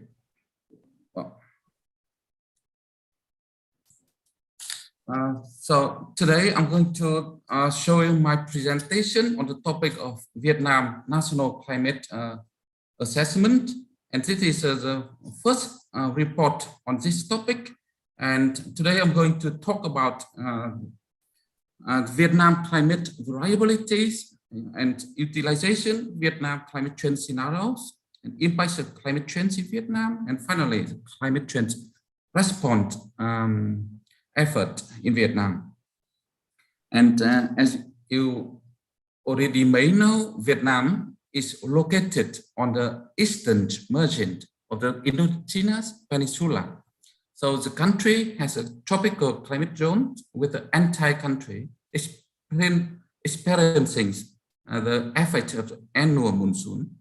And for the inland, we have here seven climate zones, zone 1, zone 2, and zone 3, and 4, 5, 6, 7, as you can see on the screen here. And the climate characteristic of each zone is different from each other. For example, for temperature, we can see the average mean temperature, the average temperature, annual average temperature is lowest on the zone 1, about 21.1 degrees Celsius, and the highest in zone 7 with 27 degrees Celsius. And for precipitation, we can see here the precipitation range from 1600 to 2200. And evapotranspiration from 800 to 1300, as you can see here. And humidity, we all have more than 80% of humidities for the all 7 zones. And for the sun size, yeah, you can see here, we have a quite surplus sunshine number. And here we have more than 1400 to 2500. And that's all data from the recorded from the 1958 to 2018. And for the sea, climate in the sea, we have 8 zones here. You can see in the screen.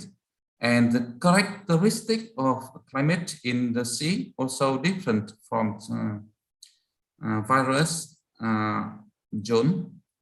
And you can see here, the zone 1 also the highest, lowest temperature with 23.4 degrees Celsius, and the highest is 27.9.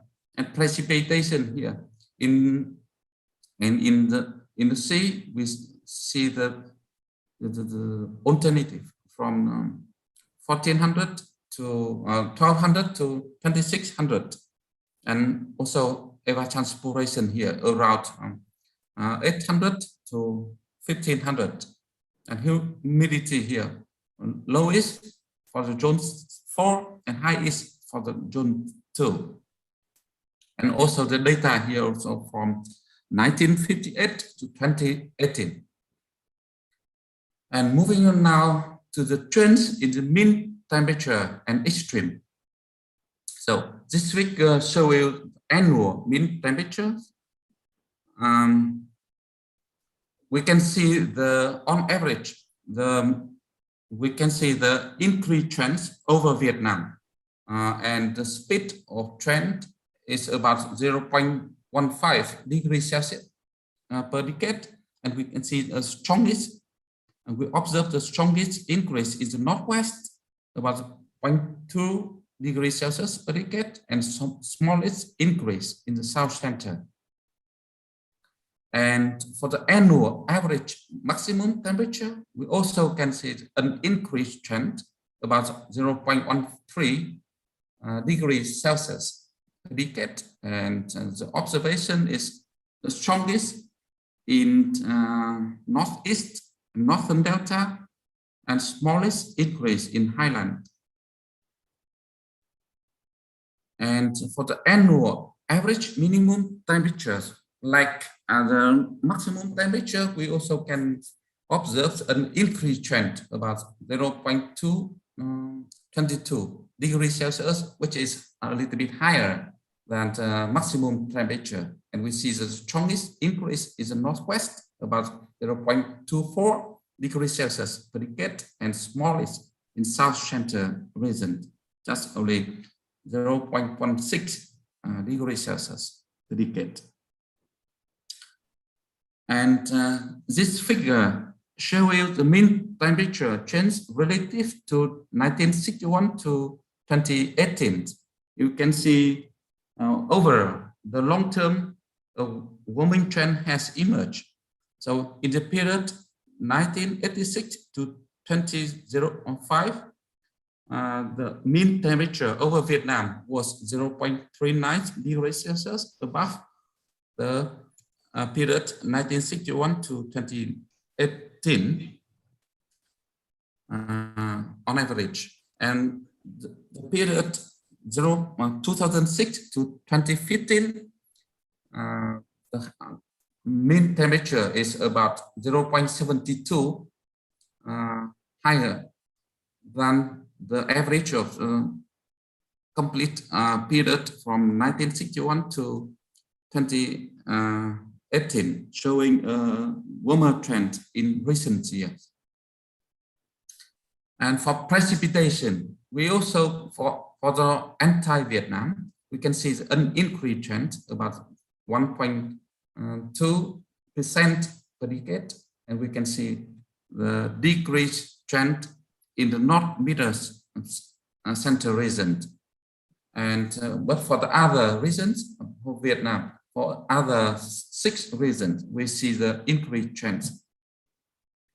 And for one-day maximum rainfall, we also can see an increased trends about 175 per decade, and we can observe an increased trend in highland, but in other regions we see no clear signal at all.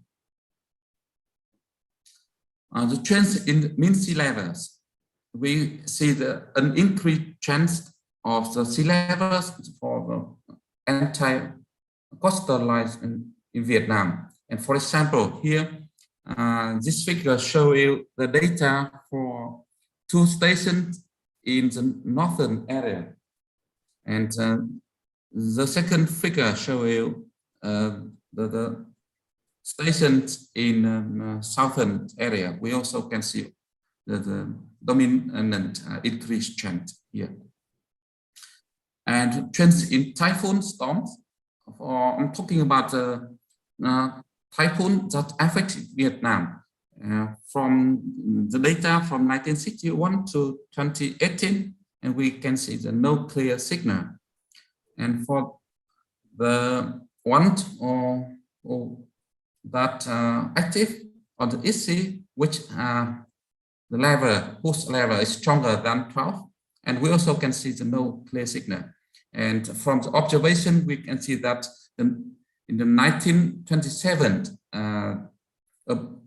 on average, on average, we hit by 8 to 10 typhoons event per year, but in 2017, we have to cope with about 16 typhoons event in this particular years. And the trends in hot days and cold days. And we see it on average and over Vietnam, we see an increased trend about 1.6 days per decade. And for the cold days, we also can see the decrease chance here, about minus 1.6 days per decade. And now I'm moving to the second part, is the use of climate change scenarios. So as you may know, in Vietnam, we already developed and updated 4 versions of climate change scenarios. And Dr. Kiên, the first presenter of this session today, already mentioned very detailed about this. So I just want to mention very briefly. So we have the first version in 2009, and the second in 2012, and the third one in 2016, and the updated version in 2020 is coming very soon, because our Prime Minister, she already agreed to release this, and it's going to be published in next few weeks. And I'm just in this part, I just want to focus on how we use the information from climate change scenarios. So at the national level, we use climate change scenarios as a reference for developing the following document. For example, the resolution from the center party and some laws, for example, the land law, the law on environment protection, the law on water resources, the law on natural disaster prevention and control, the law on hydrometeorological meteorology, and law on irrigation. We also use the climate change scenario information to develop national strategies. For example, national climate change strategy, national green growth strategy, and also for national plan, like a national action plan to respond to climate change, and national climate change adaptation plan, in short, SNAP, which have to be submitted to the UN FGBC. We also use climate change scenarios as a reference for the national programs, like National Packet Program to respond to climate change, Packet Program for Climate Change Response and Green Growth, and overall programs for sustainable and climate resilient agriculture development. And we also use climate change scenarios at local level as a reference for developing action plan to respond to climate change at provincial level. Because, you know, in Vietnam, every center, every city and province also have to develop their own action plan to respond to climate change. And they also use the climate change scenarios to develop social economic planning. So for moving on now to the impacts of climate change. So in our national climate assessment, we carry out the impact assessment of climate change on natural resources, for example, the water resources, and we did it for main river basin in Vietnam, from the north to the south. And on average, we can see an increased trend for water resources for daily discharge annual volume for both the RCP 4.5 and RCP 8.5 scenarios. And we also do the impact on natural, on other resources like land, forest, mineral, and energy, and biodiversity. And we also do the impact assessment on environment and climate-related hazards such as tropical cyclones and typhoons, and drought, hot days, cold days, and sea level rise. And we also do it for hydrology, water surface, and groundwater. So in the screen, you can see the example of impact of climate change on typhoons. And this figure shows you the different the tropical cyclone which is activated in the the blue one, and the red one, the typhoon which are above level 12 and hitting Vietnam. So for different periods, and we can see there is a larger number of typhoons event during 2009 to 2018 compared to the period 1999 to 2008. And for climate change impact on socio-economic issues, so we, in our climate assessment, we carry out climate change on different socio-economic issues such as agriculture, industry, construction, transport, tourism, and health. So we can see that many extreme weather and climate-related events are expected to become more frequent and more intense, creating greater risk of infrastructure disruption and failure that can cascade across economic sectors. So regional economies and industries that depend on natural resources and favorable climate conditions, such as agriculture, tourism, and fisheries, are increasingly vulnerable to impacts driven by climate change. And you know, when we carry out the impact assessment, we can see the mostly negative impact, but also when we can see some opportunity which can be found through the climate change conditions. And the warming projected to occurs unless significant reduction in global greenhouse gas emissions is expected to cause net damage to the Vietnam economy, especially in the absence of increased adaptation efforts. So now I'm going to talk about how do we react to climate change. First, I'm going to talk about the policy related to climate change response. So it can be said that in Vietnam, we have a quite comprehensive legal system, document system in response to climate change from the center to the local authority, both for adaptation and mitigation. So here is an example, the framework of legal system. We have a solution, and we have many laws and national strategies, action plan for central government and also for ministerial level, and also at the local level. So at different ministerial levels, for example, for energy, agriculture and rural development, natural resources, environment, and construction and transport, industry, and health.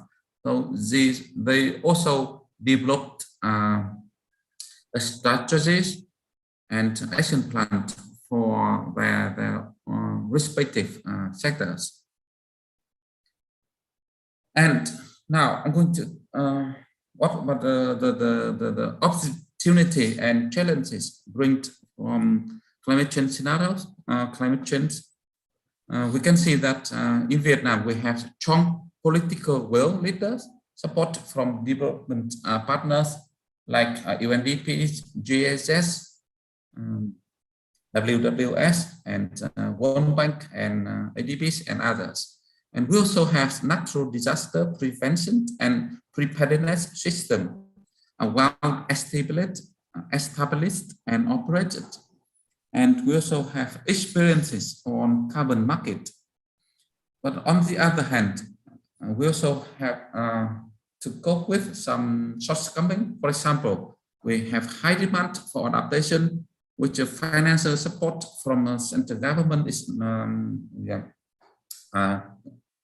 apparently is not enough, which account for only 30% of the demand for the agriculture for climate change adaptation.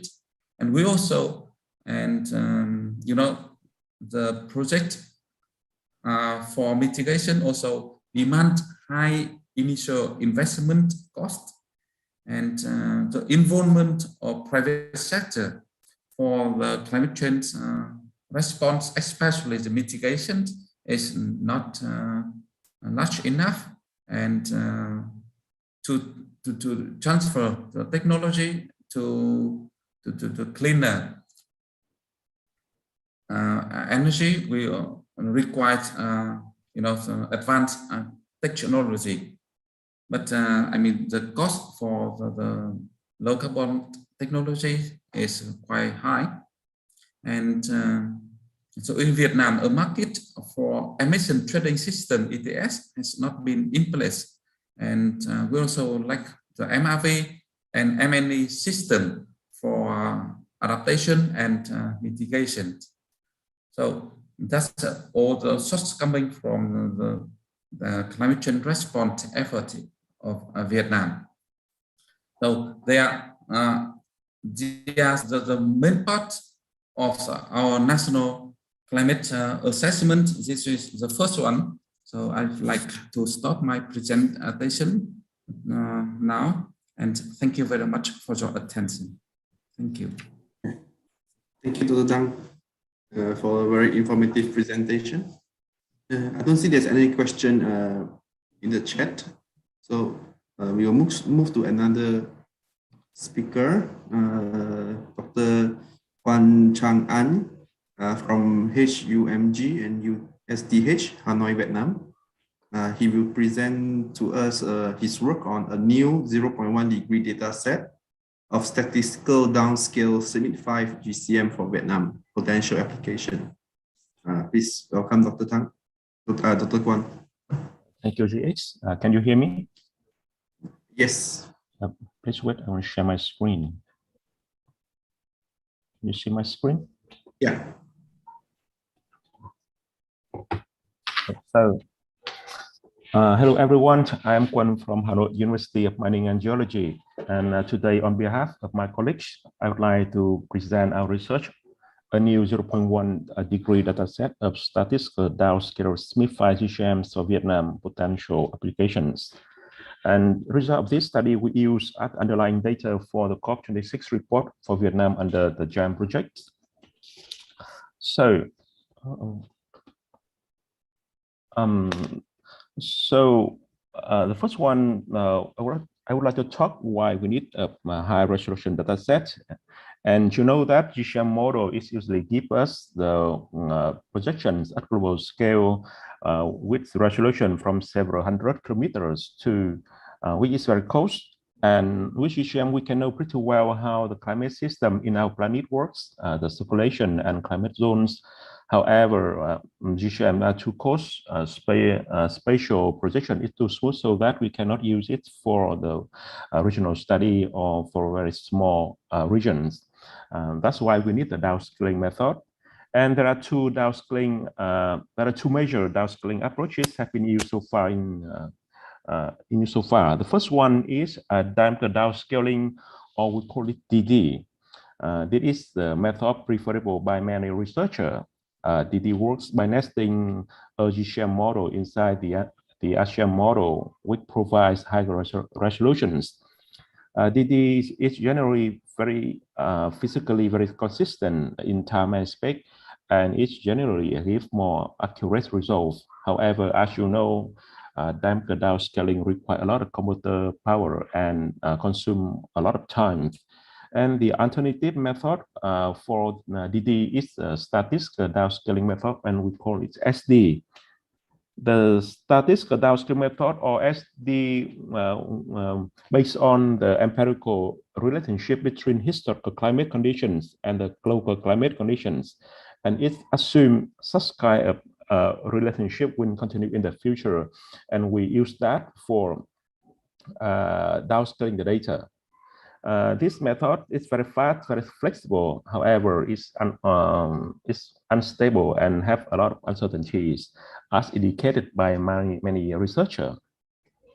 And in this research, we adopted. We adopted the BCS-corrected spatial disaggregation downscaling method, or BCSD.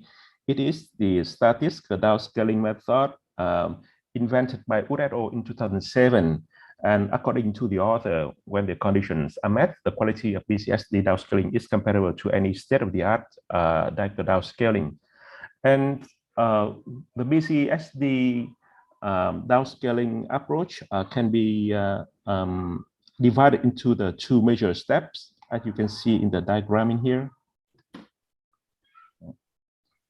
The first step is the biases correction step. In here, we use quantile mapping at the core algorithm for biases correction. And after the data has been biases corrected, we continue with the spatial disaggregation step. This step here, it will increase the resolution of the simulation output up to the level of observations. And we will take a closer look at the each step. The first one is biases correction using quantile mapping. We have been talking about this method a lot yesterday and also today. With quantile mapping, we correct the simulated data by observation data, where the value in the simulated data will be replaced by the value of the same by the value of the observation data set at the same quantile. And after that is the spatial disaggregation steps, where we will increase the resolution of our simulation output. It have three smaller steps.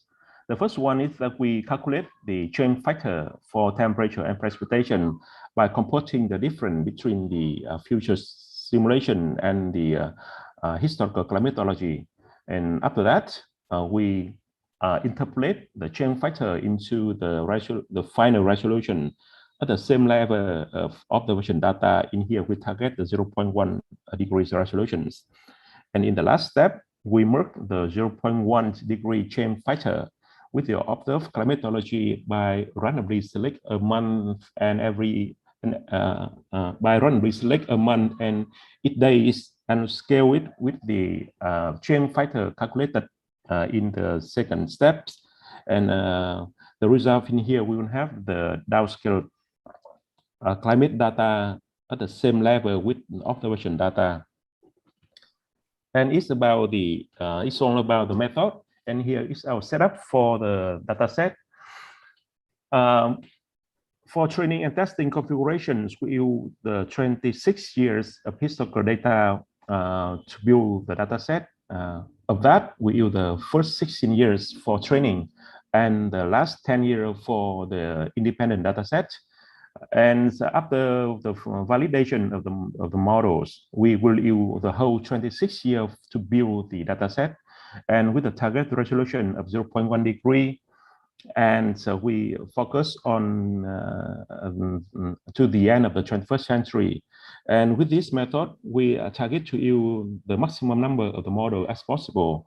So we have In the final output, we used 31 GCM models with every RCP from RCP 2.6 to RCP 8.5. The variable will be the precipitation and average, maximum, and minimum near surface temperature.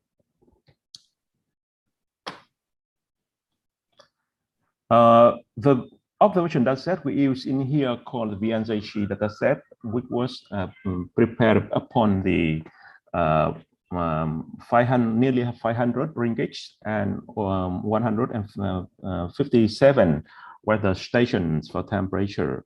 And we focus on the 7 climate regions we call it from the R1 to R7, from the north to the south, which Dr. Thing has been talking about it in the previous presentation. And here I would like to show you the verification result of BCSD without scaling. The first one is the result for the spatial variability of temperature. As you can see in the 2 figures on the top panels, we compare the observation and the BCSD ensemble of the 31 models for the average daily temperature of the 10-year setting dataset. You can see that the climate pattern in the observation has been nicely captured by the BCSD ensemble. So we can see the satisfactory agreement between them. And the second and the third figure panel on the bottom show you the bias by the testing and the training data set, which was computed by removing the observation data from the simulated data. And we see in here at the second panel, the biases, the average annual biases are relatively small, ranging only between minus 0.36 to 0.56 Celsius degree, which is quite impressive. And about the seasonal variations, the seasonal biases, we see that the seasonal biases are generally larger than the annual average. And the biases in the testing dataset is also higher than in the training dataset, which is quite easy to understand when we use that for the making of the models. And as you can see in the figure, we also indicate some regions with the darker color indicate where the model agree with the trend of the biases. So here we can see the very strong agreement in the models biases tendency. That means the BCSD method in here work quite consistent in crossing the 31 models. And the next one is the same result, but we made for precipitations. And again, the BCSD ensemble show a good agreement with observation with the average annual biases of 5% for the testing dataset. However, in the strain dataset, the average bias is just only 2.8%. So the result for the training dataset is much better than those of the test period. However, the result is still very good. And we can compare between the similar with temperature and precipitation. We see the bias in temperature simulation is larger. So BCSD method in this case works better on temperature data temperature data. And we continue with the evaluation of temporal variability by computing the temporal correlation of seasonal cycle between the BCSD method, the bilinear interpolation method, we call it BIP, and the with observation data set for the testing period for both temperature and precipitation. Look at the figure on the left. You can see that the darker color indicate where the seasonal cycle correlation coefficient is closer to 1, which indicating the perfect match between the model and the observation. And in both cases, we see that the BCSD is much better than BIP method. And again, in here, the result for temperature data is slightly better than precipitation data. In here, we compare the seasonal cycle of observed and simulated temperature and precipitation by BCSD and BIF for the 7 climate region in Vietnam for the test period, with the observation data indicated by the black color and black. Oh, I'm sorry. In the black color for the observation, the red color for the BCSD ensemble, and the blue color for the BIP method. Look at the figure, we can easily see that the seasonal temperature and precipitation cycles were very well reproduced by the BCSD, and the BCSD is much better than the bilinear interpolation.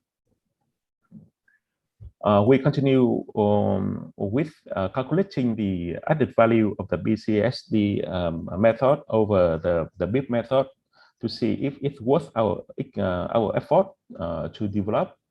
The effort metric here was calculated using the method invented by De Luca et al. In 2016. And the equation below show you the way we calculate the added value. And the meaning of the added value here, the higher positive AV value is, the better the BCSD simulation result compared to the BIP method. And we calculate the AV for every grid cells in the simulation result. And here is our added value for temperature simulations.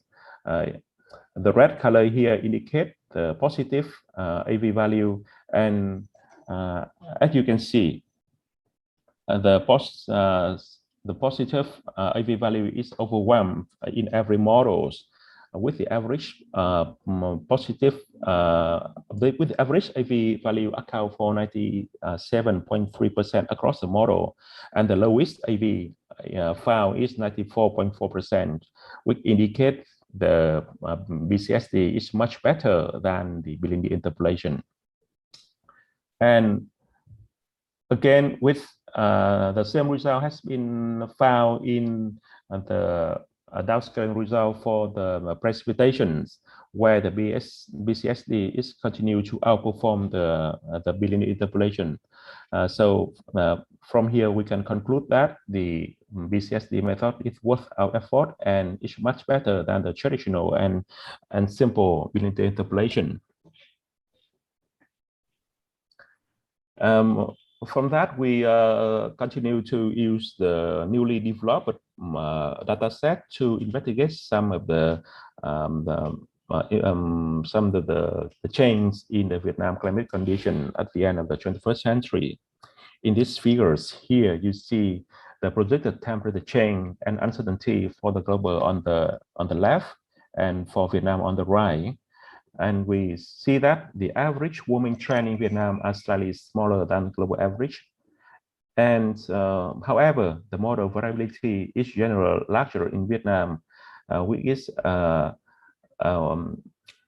aligned very well with the latest IPCC assessment report for the Southeast Asia domain. When we look at the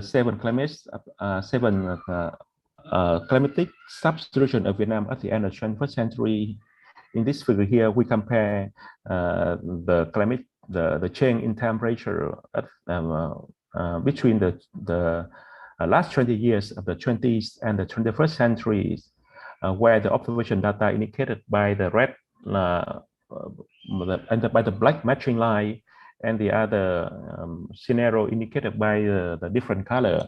And we see that the regional mean temperature are projected to increase in every scenarios, and from RTP 2.6 and to RTP 8.5 with a maximum of 3.7 Celsius degree under the highest emission scenario. And compare between other regions, we see that in the northern region, the projected temperature increase about 0.44 Celsius degree to 0.76 degree higher in summer than in winter for RCP. That means when global warming proceeds, overall the Vietnam climate will Vietnam average temperature will increase, but it will increase more in summer than in winter. And I think that the result here is very quite similar to Dr. Thich and Dr. Kiên presentations. And here is the result we made for the future precipitation in Vietnam. The trend of precipitation, here we see that it contains more uncertainty. And unlike the clear trend of temperature increasing in Vietnam, the tendency of rainfall is not very clear. But overall, the BCSD ensemble still show a slight increasing precipitation trends, except for some small areas in the north and the south. And in this result here, we continue to see if the future precipitation is predicted to increase in all the 7 climatic sub-regions in Vietnam. So what is the trend between the regions?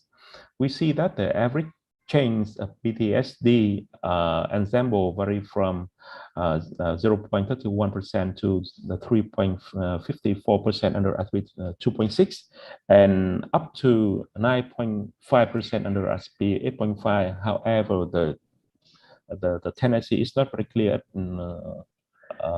all regions. And we also found there is a tendency of the rainfall reductions in the dry months. And in this figure here, I would like to recap some of the important findings in this research. With this method, we have built a total of 31 GCMs with 4 RCPs, and the BCSD can be used with reasonable accuracy. The BCSD method shows good result in both temperature and precipitation downscaling schemes. The bias level are kept at relatively small value. And this data set show that the temperature is projected to increase in all climatic sub-regions. The warming is more intense in northern regions than in the southern regions. And average precipitation over Vietnam is projected to slightly increase. Yeah. Thank you very much for listening. Thank you, Dr. Kwan. Dr. Kwan, Prof. Fred have a comment for you. He said that, don't you think the 16 years of training period for this BCSD is too short? Is still too short? Do you have any reaction? Yes, because with the stricter downscaling is based on the theory of the unchanged statistical relationship between the future and between the historical simulation and observation. So if we have more observation data, we can create more strong relationship. However, because the data availability in Vietnam, sometimes we cannot have that much. So we just use the 16 years for validation. But after the validation, we use the total of 26 years for the building of the final product. I don't think the 26 years is short. However, we still know that it's still some shortcoming of the model. And so we're trying to mitigate it by incorporate the new historical data in the simulation, and in the future we will incorporate maybe more than 11 more years for the historical data set, and it will be used with the SMIP6 data set. Okay, thank you, Dr. Kwan. I don't see any more questions in the chat room. So thank you very much. So I think we already come to the end of our session on presentation. I'm not sure, do we still have time for Q&A and discussion?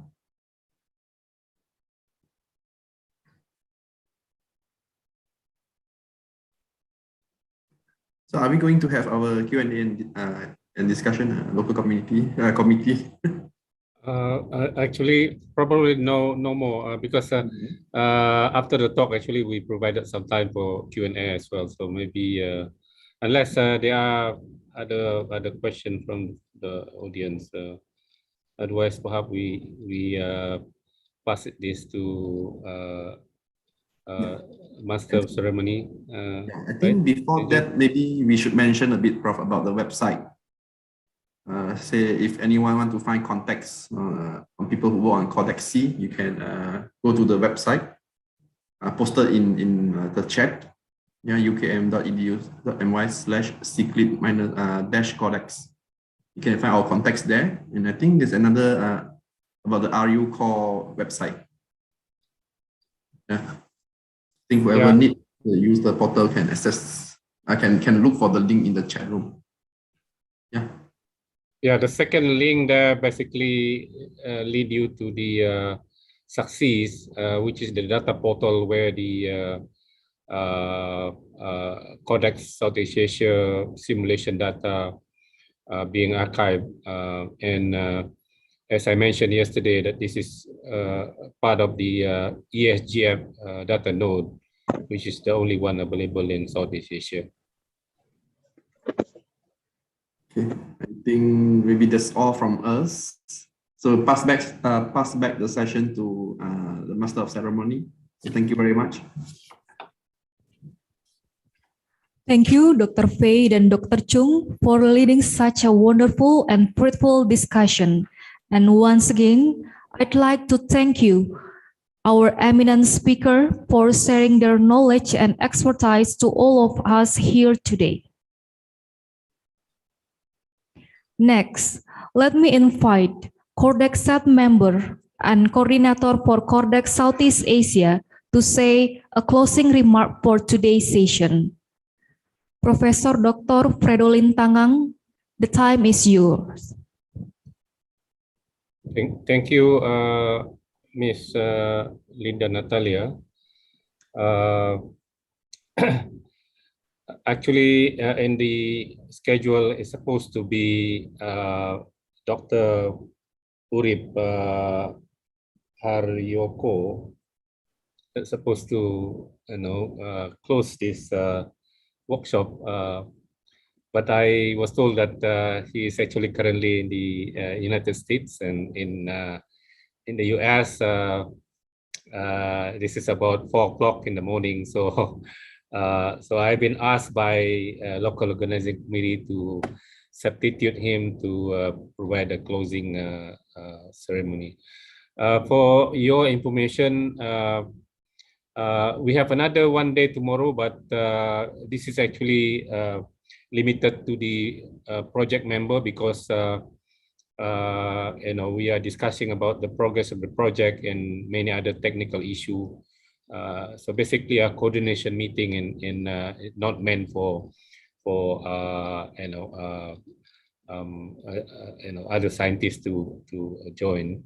So we apologize for that. So that means this workshop for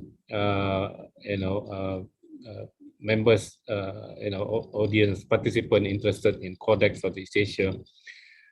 Perhaps this is the end of the workshop. And don't worry, we will have more workshop in the future.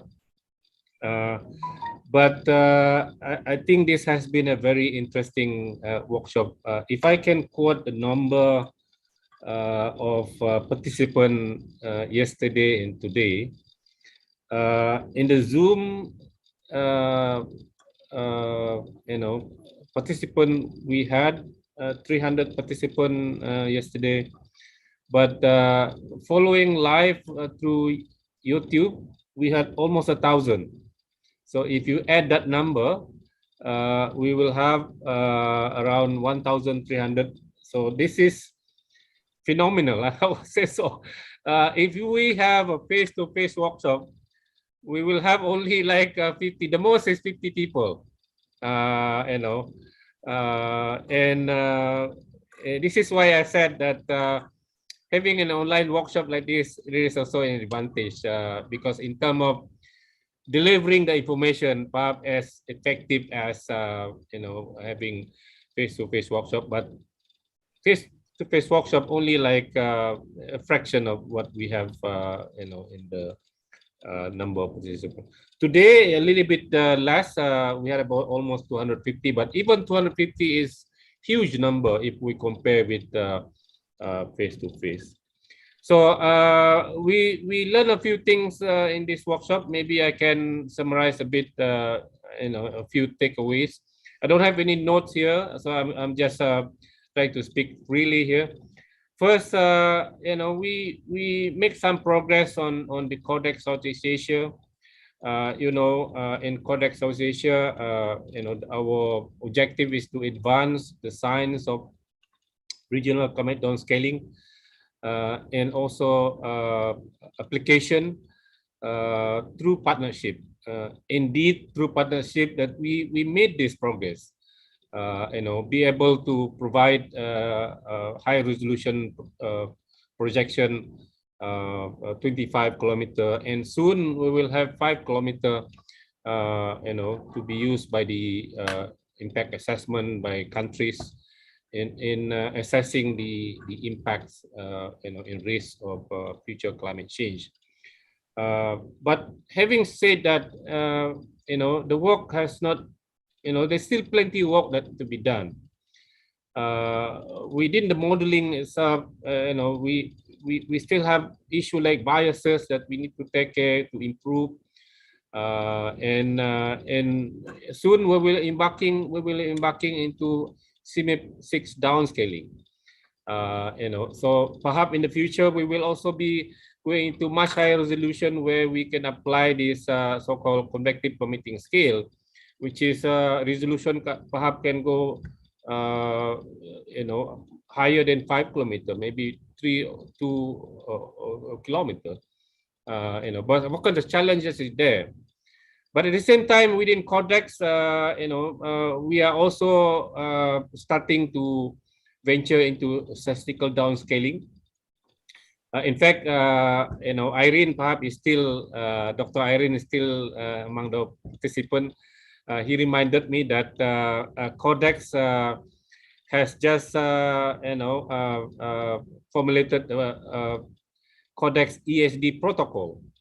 So that when we do statistical downscaling, there will be some kind of guidance, uniform guidance that we can do when we do this statistical downscaling within the community. So much like DD, just like Dr. Duan mentioned earlier, which partnership coordination is the key word. We are hoping that in statistical downscaling, we would be able to do this also, because I'm sure this is even less resources required. The only issue perhaps the availability of historical data here, just like in Vietnam, they have about 20 something years, but perhaps in other countries even shorter. So that can be a challenge, but with partnership, I think we can overcome this. And I'm hoping that in the next couple of months we can initiate this. And within CORDEX Southeast Asia, we have one person in charge of this, which is we call it CORDEX POC, point of contact for ESD, and that is Dr. Juning, Dr. Liu Juning, and hopefully Dr. Juning can initiate some kind of group, and then we can put this under the umbrella of CORDEX Southeast Asia and start doing partnership and in the end provide product to user. But I must say here that product to user alone is not good enough. We can project drought, we can project extreme, but as long as we don't translate this into how climate change is impacting key sectors, communities, food security and whatever, I don't think our job is completed. And this is why within CORDEX, it's not just advancing science, but advancing the application of this.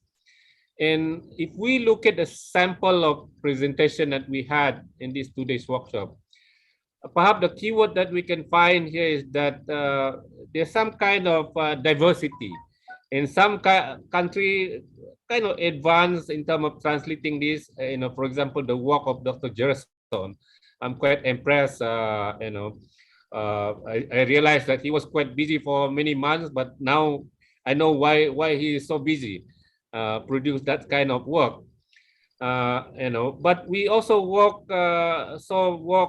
from Indonesia side, Dr. Ferdinand, I forgot the forgot the name of the from agency in Indonesia. From the Philippines, working on energy, Dr. Faye herself on the agriculture and so on.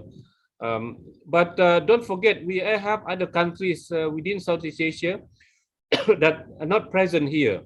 Cambodia, Myanmar, Laos, those are least developed country, and perhaps need more attention. And I believe that if we also adopt this partnership in translating information into how climate change affect the region, the countries, I think we can move forward.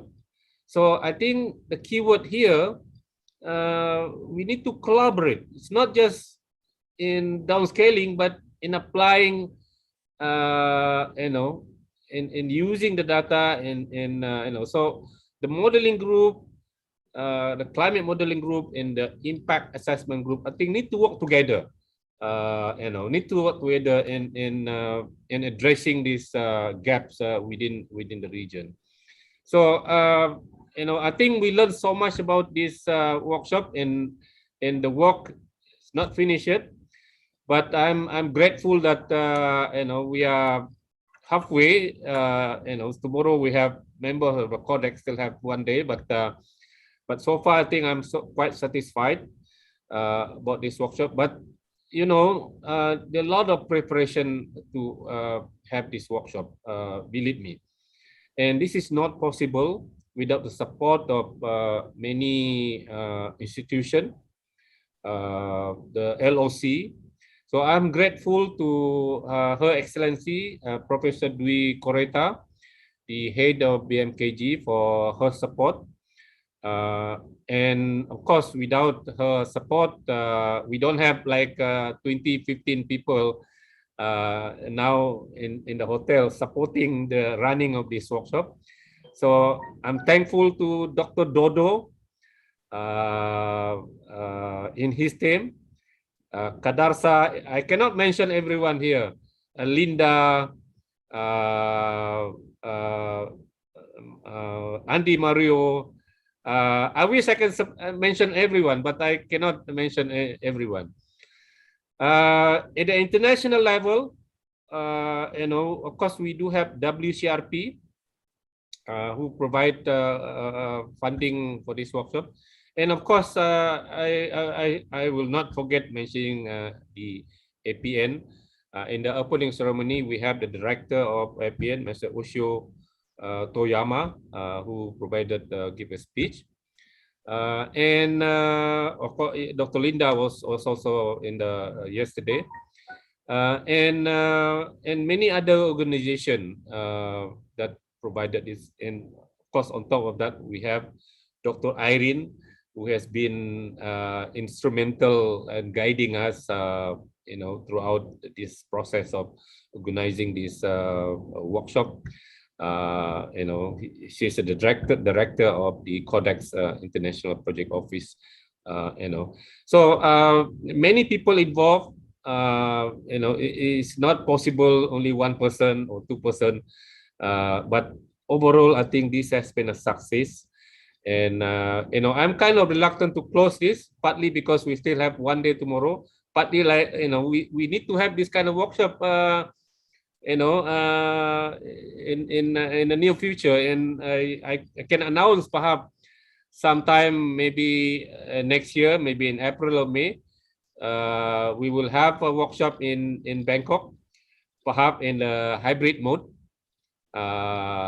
face to face, as well as hopefully and as well as online like this.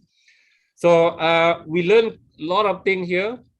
We still have a lot of things that need to be done, But with that, I think let me stop talking here. Otherwise, I will, otherwise, we will never finish.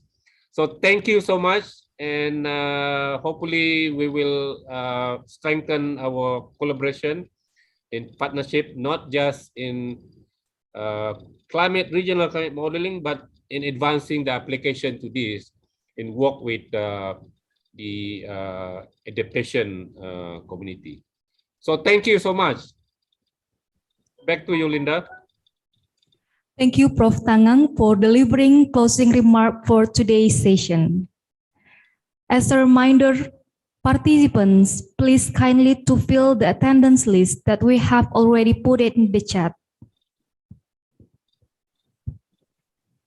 Ladies and gentlemen, this will be the end of today's workshop. Thank you for staying with us from this wonderful opportunity. We will continue the last day of this workshop at tomorrow afternoon, but the session restricted for local member of CORDEX project. Before we separate for today, please accept this proverb from us. Tak ada gading yang tak retak, apabila dalam penyelenggaraan kami hari ini terdapat kekurangan kami mohon dimaafkan, which approximately means please forgive us from our deficiency. Wabillahi taufiq wal hidayah. Wassalamualaikum warahmatullahi wabarakatuh. Good afternoon and goodbye.